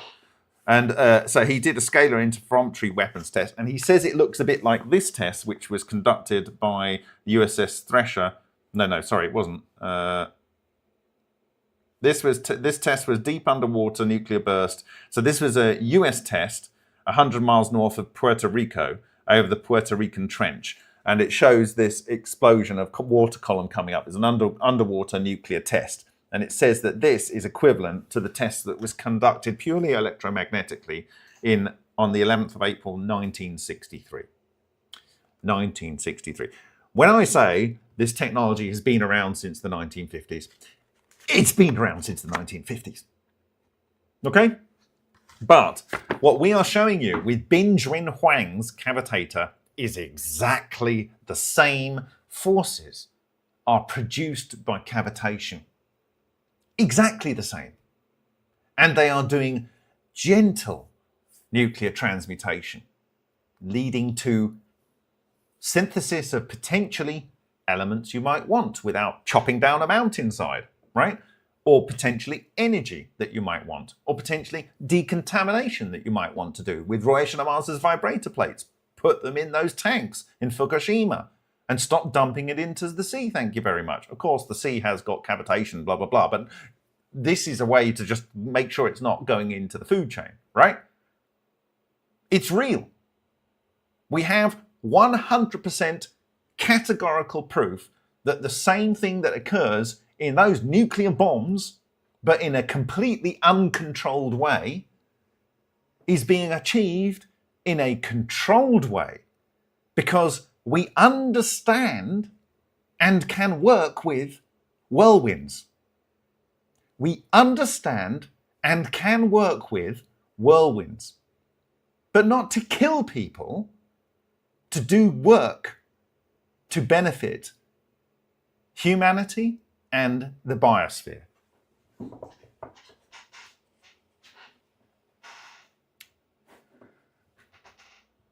Okay, so I can just go through citation after citation from his book here, where he's talking about this.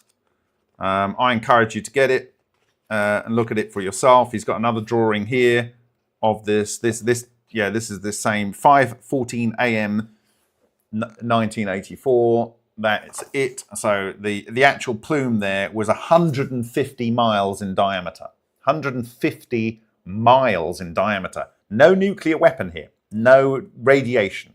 Okay? No nuclear weapon. Probably what you would get out of this is a lot of iron-rich crenellated microspheres and a lot of carbon and a lot of oxygen, probably a lot more oxygen, but you're starting with oxygen in the water and hydrogen, so you might get carbon actually, okay?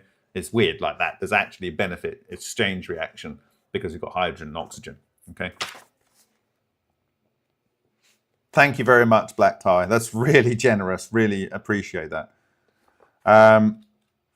We literally have the God's little g toolbox in our grasp.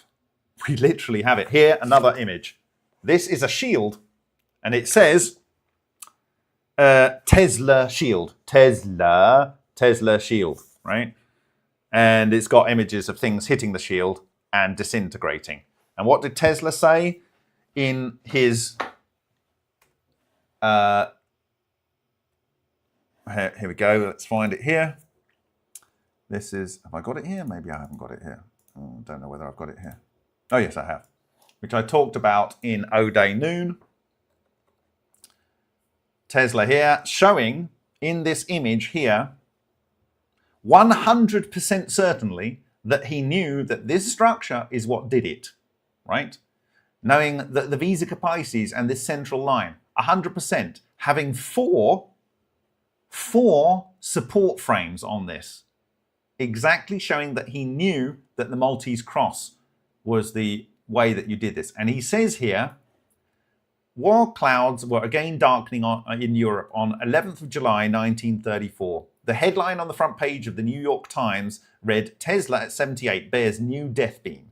The article reported that the new invention will send concentrated beams of particles through the free air of such a tremendous energy that they will bring down a fleet of 10,000 enemy planes at a distance of 250 miles. What is that again? What did they say? Well, that's 150 miles diameter just for a test in 1984. Tesla stated that the death beam would make war impossible by offering every country an invisible Chinese wall.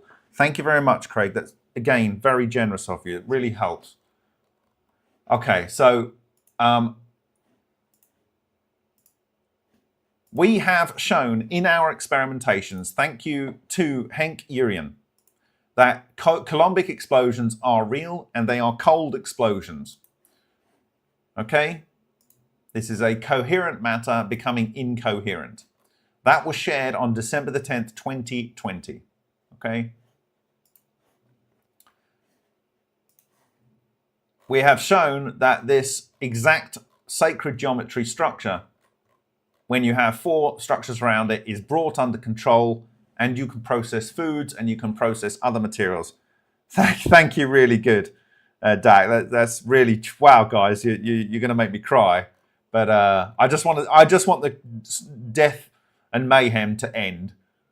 You know, I made a decision in 2017 when I realized what this technology could do, that and that it had already been weaponized, that I had one choice, and that was to move ahead with trying to make it very, very clear for people to understand that this is a real thing. It isn't just some flights of fantasy by a former colonel of the US Army. This is a real thing, and we've shown the thing at work. And I think I have to thank Binzhen Huang for working with me, because that data that emerged out of his reactor that produced excess heat is just totally and utterly conclusive that the same thing that produces that Tesla knew about. There's no way he did not know that. There's literally no way.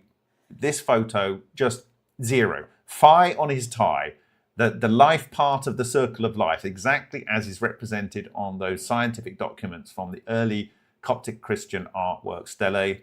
This with the four things around it, even around the base with the quad scallion, you might call it, that they have around the base here.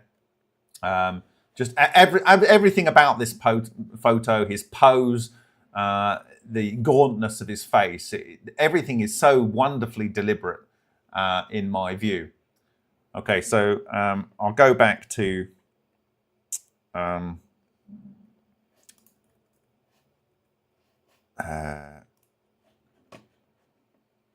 here, and we'll do Photoshop here. No shadow of a doubt.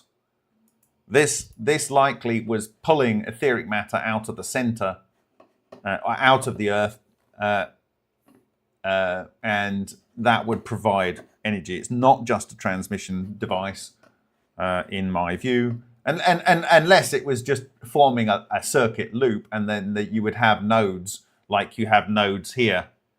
Okay, but whatever. This is certainly, in my view, the same thing. And this is it actually at work, right? So you put those things together, and you kind of basically explained why they do the burst at a certain height above the ground. I mean, it is what it is, right? I mean, I don't know how they've kept this secret for so long. It beggars all belief.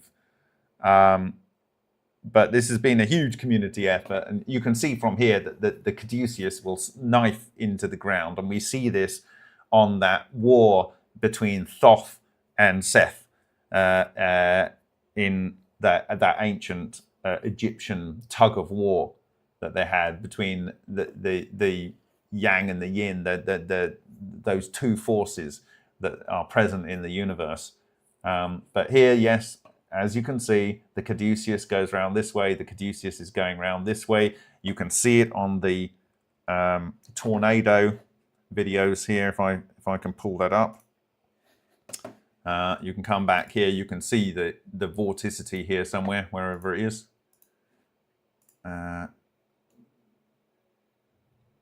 Okay, so it's going around in that same direction. It depends which side it is, but anyway, when you look at it from the ground perspective. But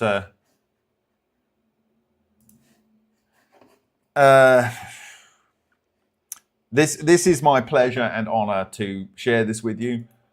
It's been a deep burden these years, but it has to be said. It has to be said. Okay, I'm going to look at your questions in a minute. I'm just going to put this on play. This pulverizing shock wave forms a dust pedestal which seems to follow the rising cloud, developing into the characteristic mushroom shape of a low-altitude burst.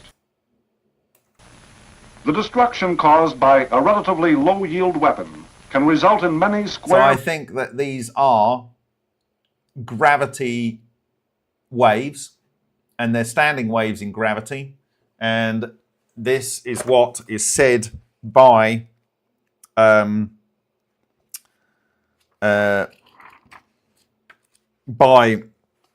Bearden when you have these phase conjugated electromagnetic waves, and we know that the fractal toroidal moment produces phase conjugation in its emitted waves because they cancel at a distance to produce a non-radiating boundary. So there's no electromagnetic waves outside of a particular boundary. There is an electromagnetic wave here when a nuclear weapon goes off, because it is not under control.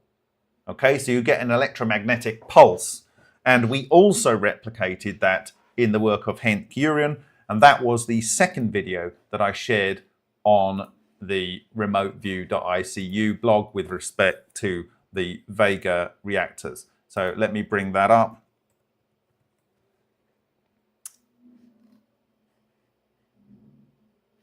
And here it is.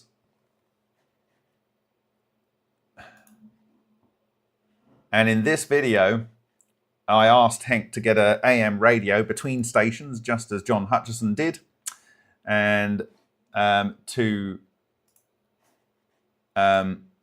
see, because he's got an iron chamber. The first thing I asked him to do is just get an iron chamber, remove a stainless steel chamber. So we changed it for an iron chamber.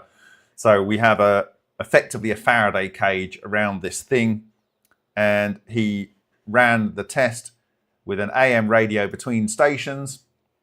And when you see the flash inside the chamber, thank you very much, Laura. Thank you and thank you, Daz Pizzazz. That's really kind of you. Guys, this is really generous. What you're hearing here,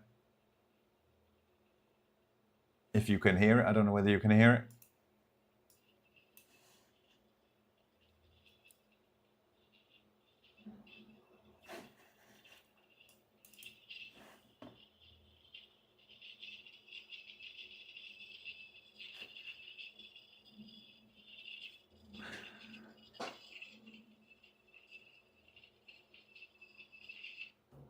Okay, you can't hear it. Okay, let me see. That's probably good because of that. I need to add in whatever this is in. What is this in? Yikes, that's painful for me. So I need to come out of that. Let me just fix that for you. I need to add that into the audio feed. So what is that? That is in Safari? It's in Safari. Give me a second and you'll hear the pops. Wow, thank you, Earthworm Jim. That's so generous. My God, guys, knocking it out of the park today. Wow.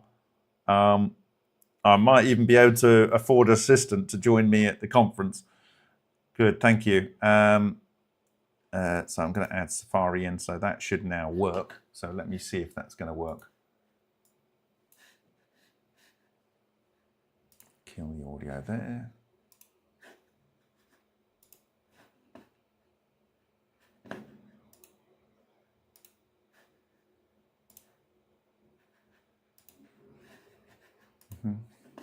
Give me a second. We're nearly there. We're nearly there. Okay. All right. Here. Okay. So let's hope this works.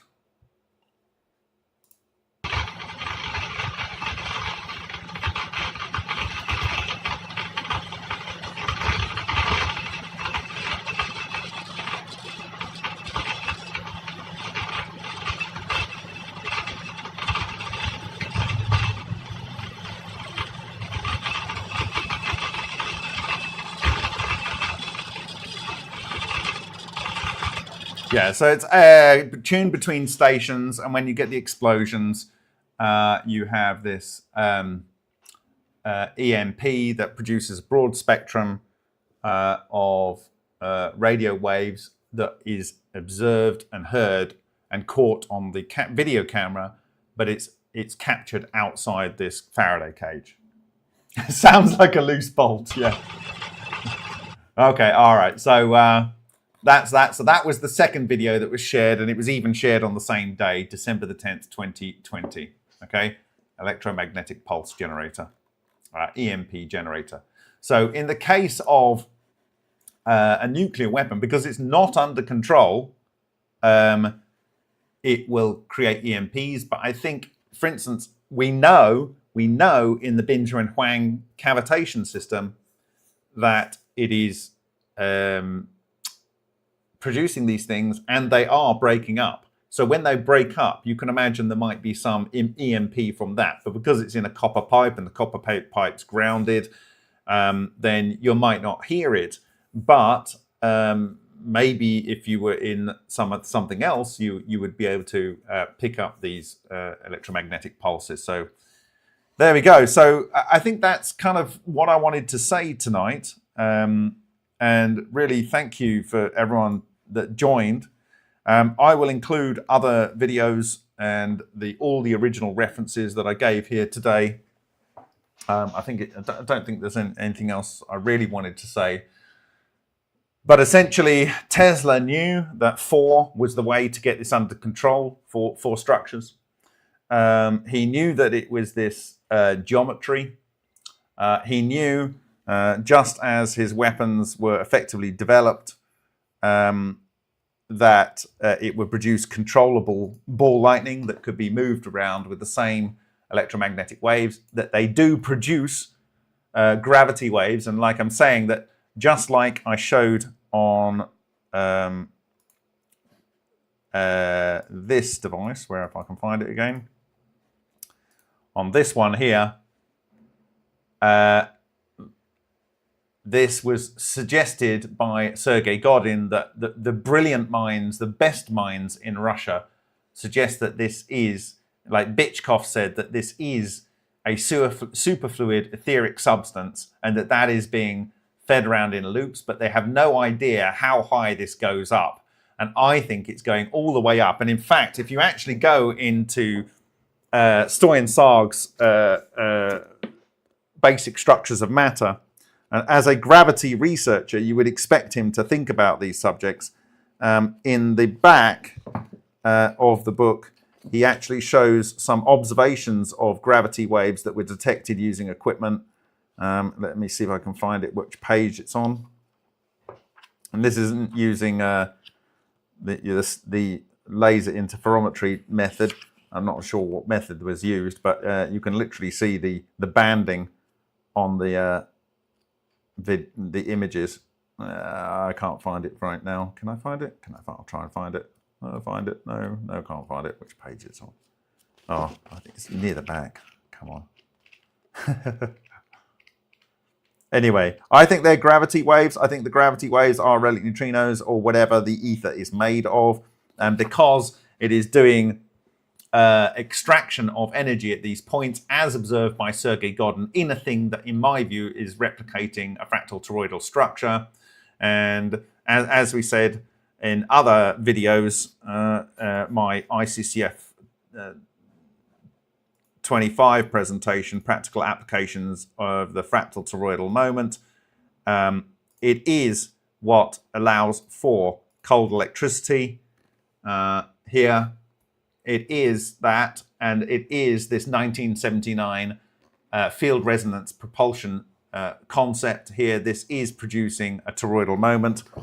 It is a propulsion device. This is a propulsion device, and this basically is a model of a nuclear blast which is not under control, and it is the model of the structures that are moving around in the thunderstorm generator of Malcolm Bendel, and in similar systems, and also in the Vega experiments, and in the Ultra experiments, and in the Nova experiments, and all these experiments we've been doing these years. These are the things that are flying around in there, and it is also in the reactor of Binjuan Huang. It's exactly the same thing. It's not slightly the same thing. It's exactly the same thing, except when you have got these resonance systems, you kind of have it under control. And that's where I like the Polivka's system, because it's kind of like a beautiful level of control in there, and it has a direct and useful purpose. Okay, so I'm going to look at any questions you might have, and then I'm going to call it a night.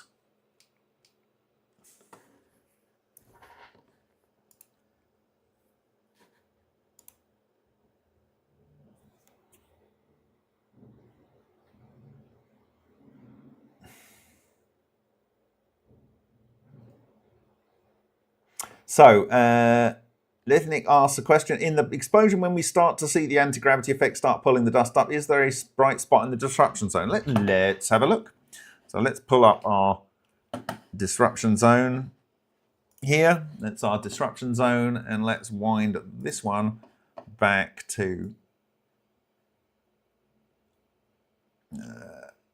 well, it starts a bit late in this case. Let me move that down and get it to the same scale, roughly. Okay, so that is the disruption point is there. I think they chose the height of these nuclear weapons to maximize the amount of disruption that they would do underneath the target spot.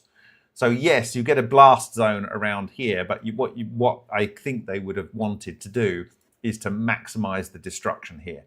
I think when nuclear weapons were made, they knew precisely what they were doing, and they knew what the magnetohydrodynamic effect would do, and they knew that it would pull stuff up. I don't think that this is a revelation here to people that have got the right clearances. This pulverizing shock wave forms a dust pedestal which seems to follow the rising cloud, developing into the...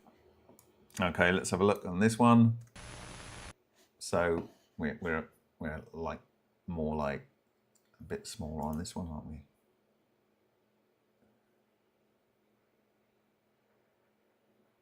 Okay. Again, it's the right height above the ground. This cannot be coincidence. It just cannot be coincidence that they chose this height above the ground. I think it's for maximum destruction at the target below the center of the detonation. The destruction caused by a relatively well, this kind of looks a bit like low-yield weapon can result in really many are seeing square faces in clouds. What is interesting to me here is that if we conclude that these are gravity waves, as would be suggested by phase conjugated electromagnetic waves that we know come out of a fractal toroidal system at distances and cause the cold parallel bars, as was observed in the John Searle type replication by Sergei Godin.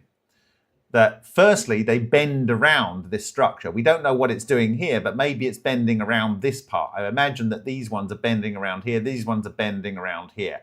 There's none over here. There's only one that comes towards the center of this structure here. Okay? All right?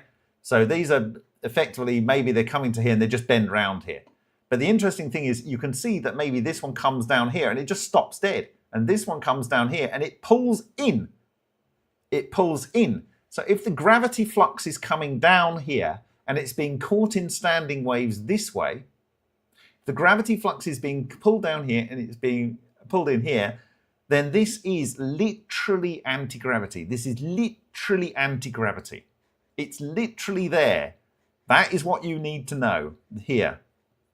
And the main beam of anti-gravity here, this is what, if you had a UFO, you know, a spacecraft that was built on this technology, this would be the tractor beam. This would be the tractor beam that would pull your things into your spacecraft. Okay? These ones are largely parallel down here. Okay? All right? Nature is our teacher, Wi-Fi, yes. Be elusive 328, beam me up, yeah. I'm not sure I'd want to be in here, but I think you could be lofted up in here. I think what might happen is if you wanted to destroy something, like say a big metal thing that might be like quite tall, and you did the reverse thing here, as Sergei Godin showed, it had positive gravity, so you reverse this whole thing. As it would come down, of course, we know the material that gets into this part gets totally chewed up. So it'll get chewed up and it'll be turned into dust because this has these things inside it, right? So it'll chew it into dust. But if you happen to be right in the center of here, you might be lofted up and fall back down again. Or if there were substructures moving around, those kind of things you might expect to happen. But I definitely wouldn't want to be in this part. You'd just be churned up, right? Along with everything else.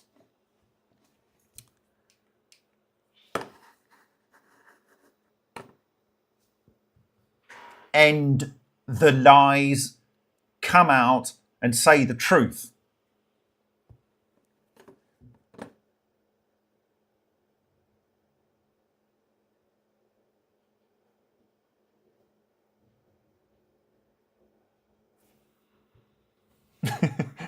In case you haven't noticed, I think it's time to end the charade. I really feel that now.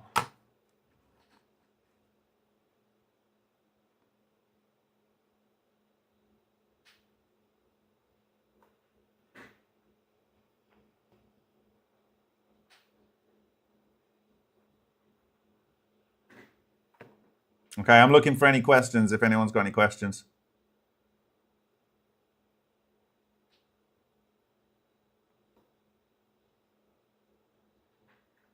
Yes.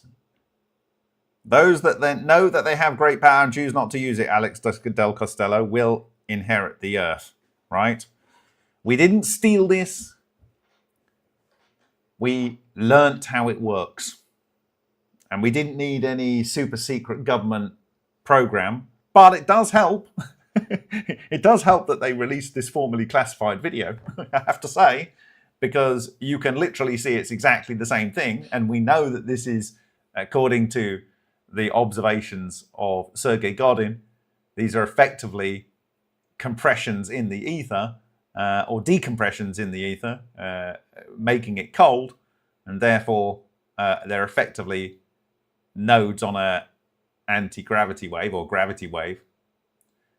I suspect that this might be pointed north and this might be pointing south. Or I would suspect there's some kind of cardinal point orientation with this structure. And I think that they know that, and that's why they chose to have this videoed from a particular angle.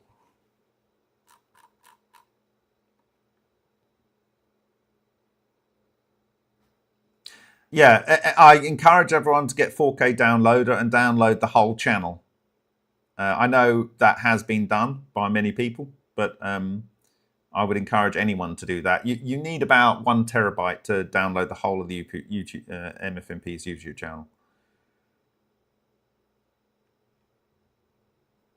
Yeah, we did, Alex Del Castillo. We came about this honestly. There was literally no stealing of anything. None at all.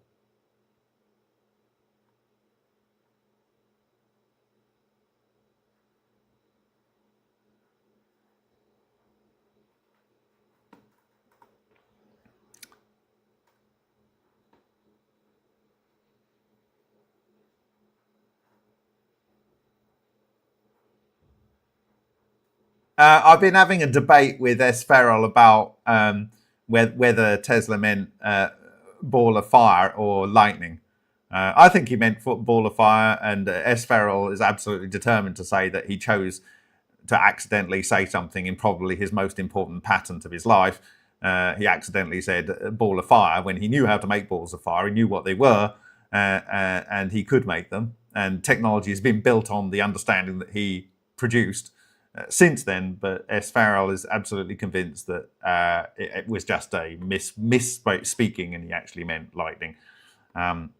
So it's a disagreement. Oh, he's got another point as well. I don't know, but I don't know how Mr. Farrell, I don't know how it moves the technology towards something that's useful. If you've got an argument that moves the technology towards something that's useful, I'd be very happy to hear it. Thank you very much, Sassy. That's very kind. Very kind. Well, the thing is, ignoramus, both are plasma formations. And of course, all lightning, literally all lightning, has a ball lightning as a leader. So it literally doesn't matter. I don't care whether it's a one ball lightning, which we see in this Soviet weapons test, which I showed you earlier. Where is it? Here. This large ball lightning that was synthesized here. Okay, it doesn't matter whether it's a large ball lightning or it's normal lightning. It always has ball lightning at the front of it. Thank you, Vanilla Isis. Oh, wow, this is so cool. Cheers, guys. So, From Orhout says, TSG is Vajra implosive turbine. I don't know. I don't know enough about the Vajra implosive turbine to be able to be, I've not seen it operate. I've not seen it do any propulsion. I know what you say, Malcolm, but my rule is if I haven't seen it, it hasn't happened. then I can't be accused of passing on information that is just what someone else said. So that's where I stand. You know I stand in that position. I've seen stuff in your reactor that point to the fact that it could be working as described or as claimed. And, there's still tests to be done. But, I'll stick with what I know. Thank you. Yes, okay. So Malcolm is very concerned that certain people are trying to get into a position where they could either discredit or cause Malcolm some misfortune, let's put it that way. So he's moved faster on his propulsion technology and has submitted the patent today. And since it's been submitted, there's an argument as to whether that can be published. So that might happen very quick to protect the information in the same way that Ken Shoulders protected it. We're really at the end game here.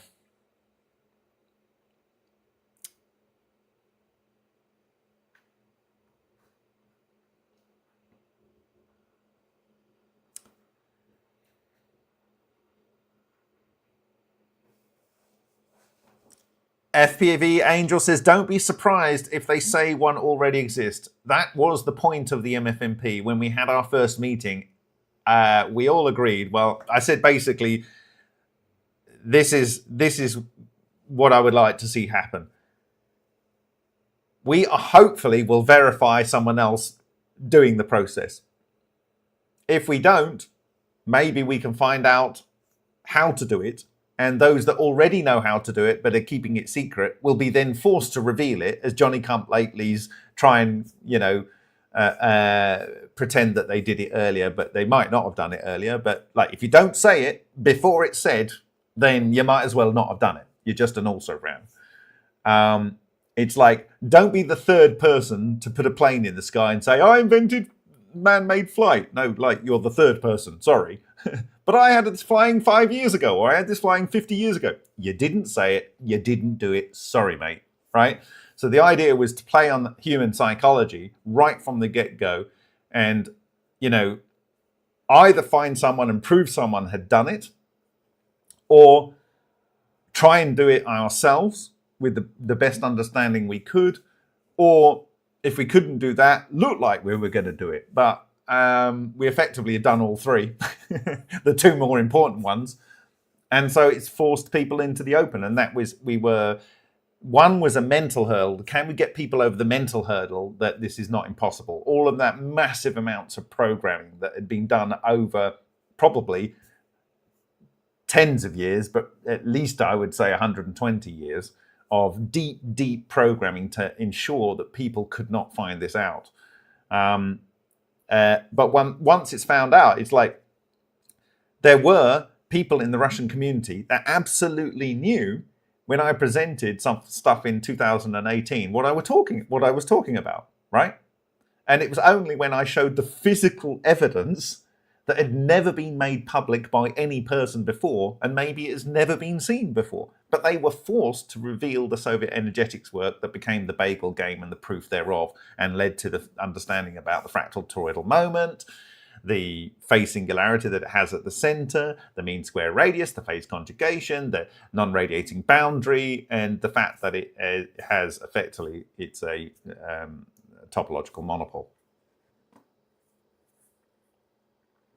William Schwant, it's about $25 a pound or other or something in the UK to apply for a patent. So yes, you can't afford to do one patent, but if you really have something that you think works, you can always apply for it and then see if anyone is interested in it. It gives you some protection for a period of time. Ken says, ask the Chinese on a patent laws. No, they won't. And the Indians don't care either. They'll offer you a little bit of money, and if you don't take it, they'll just do it anyway.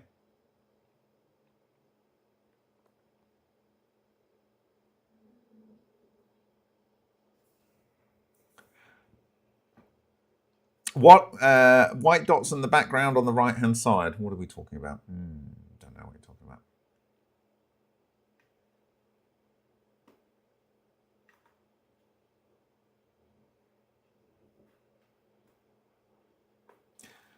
Sorry.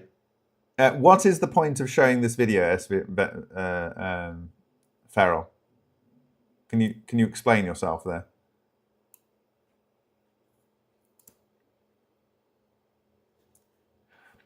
Zachary, I do think this is effectively what people would have called magic in the past. It's just science, though, and ignoramus has nailed it. It's extreme efficiency. This is what nature wants to do all of the time, everywhere, all of the time.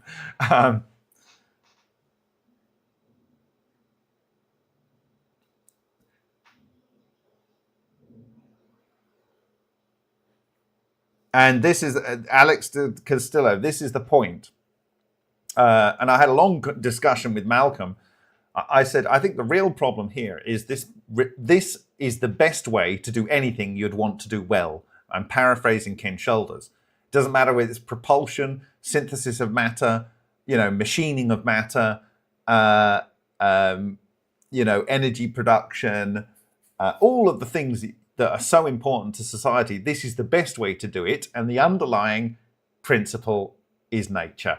And you cannot patent nature. And so what they want to do is invent for each aspect of what this can do. Let's make a tunneling machine. Let's make a thing that lifts things up into space or propels things across the cosmos. We want to develop a whole story around the fact that it's some magic that isn't this stuff, like some new technology, and we'll make maths that looks very impressive and it all adds up. but it will be this technology if it's going to do it efficiently. Or if it's not this technology, it will be trying to be this technology, and it won't be as good.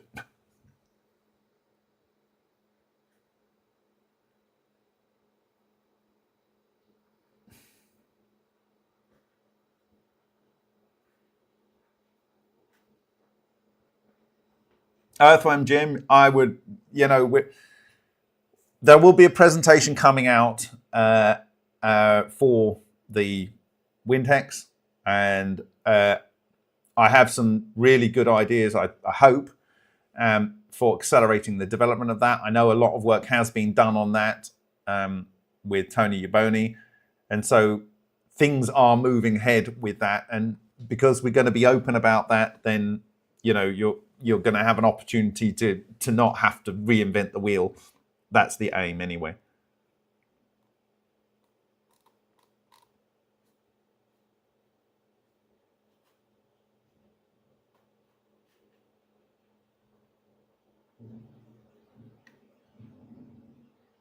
Yeah, Victor Schauberger was credited with the observe and copy nature, but really I think that we can push that back to 500 or 600 BC with Anaximander. Anaximander was way, way, way, way, way ahead of Victor Schauberger with that kind of very specific logic to leading to scientific development. And of course, Anaximander was only looking at what humans had done before. So someone had looked at nature long before Anaximander came along. So,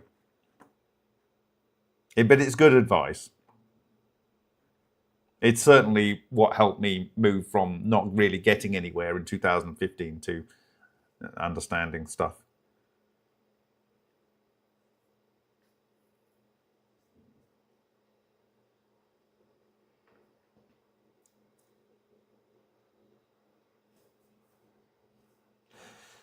Okay, so I'll just do a quick review. This was O-Day control, and by that I mean them not controlling us through the permanent and never-ending disease, and through the permanent and never-ending climate change, and through the permanent and never-ending wars, all of these things that require them to have a permanent and never-ending radioactive material. All of these things can be fixed. They're a choice by people that lord over us, and they use our money to control us using these phony lies, right? And they can all stop. But we have to realize that we have the power, right? We're the people that pay for this death to go on by, not caring enough, yeah? But there are technologies that will clean up and are clean at doing the things we want to do, that remove large chunks of their narrative. And they remove a lot of the reasons for war. This is one of the first things I ever said when I started working and volunteering for the project is, when you solve this, you solve basically the reasons for war. And we have the capability to support a lot of people wherever they actually really are, born and bred in high standards of living without damaging the environment, if we use it and don't abuse it, is what I'm saying. And so this structure here, I believe I agree with my friend and colleague in this long journey, Stoyan Sarg, that these are producing anti-gravity effects. Absolutely conclusively, that is what is going on. They are producing tornadoes, absolutely and conclusively. And that it is exactly and precisely this pulverizing shock wave the same thing. Forms a dust pedestal which seems to follow the rising cloud, developing into the characteristic mushroom shape of a low-altitude burst. The destruction caused by a relatively low-yield weapon can result in many square miles of ruin. Because from Sergei Godin's Searle-type work, these are standing waves, which we know the fractal toroidal structure, which this absolutely certainly will have, produces effectively, as Tom Bearden said, at the zero crossing point of the phase conjugated electromagnetic waves, you get electrogravity. This is effectively anti-gravity at these points. It's cooling, it's sucking the energy out of this, and so it is cooling it. Or rather, you could conclude that it's compressing stuff into that particular point, and so as it compresses it, it does something, or maybe it's in these points, but whatever. This is due to a gravitational effect, and because of that, we can see it bends round this structure. It does something here. We don't know whether it's going round or whatever because we can't see it, but we do know that it comes in and up here. And therefore, these things that I believe are coming down and being concentrically arranged this way are related to gravity, and they're being pulled in here. So it's highly conclusive in my view. Now, the lifting effect here, I think, is related to the pyramid. And we talked about how the water here is being lofted up with this exact same effect going on, which was replicated by Frank Polivka, and the water is extracted from material and comes out of the top. And this, I would suggest, explains the popping of a, if I can play it here, it's going to play for me, the popping of a iron sewer cover here. And so I'm more convinced than ever that the Great Pyramid works on this principle, which it was probably the greatest solid state machine that man has ever built. And it would be certainly interesting to find out what it did. And I don't think it would cost that much to get working again. And what we see here, if I go like this, and I go like this, and I drop that in here, and I drop that in there, the same thing that's going on here with this little leaf that comes out to the side and all of this activity on this side, it's here, but it's not here. There's different things going on over here. I will maybe look at this sample and see if there are bands going through this at some point. But anyway, the fact that this just seems to work everywhere effortlessly must mean something. And so, therefore, we talked about these things with the phase conjugation of the electromagnetic waves. And I also talked very briefly about the fact that this is anti-gravity from the point of view that it is doing the same thing as is in this 1979 patent. So my friends, we do have the means to do this. We have these tools. And with that, I will say good night. Thank you hugely. I'm going to give a shout out to all of the people that donated today. That's really special. So thank you so much. Thank you again to Black Tie, incredible. Thank you to Craig, to DAC. Thank you to Daz Pizzazz. Thank you, Laura. Thank you, Earthworm Jim, really kind of you. Thank you, Sassy. Thank you, Vanilla Isis, and thank you above all things. That really is so generous of you today. We, my friends, are at the dawn of an old age. This was known before, and so I commend to you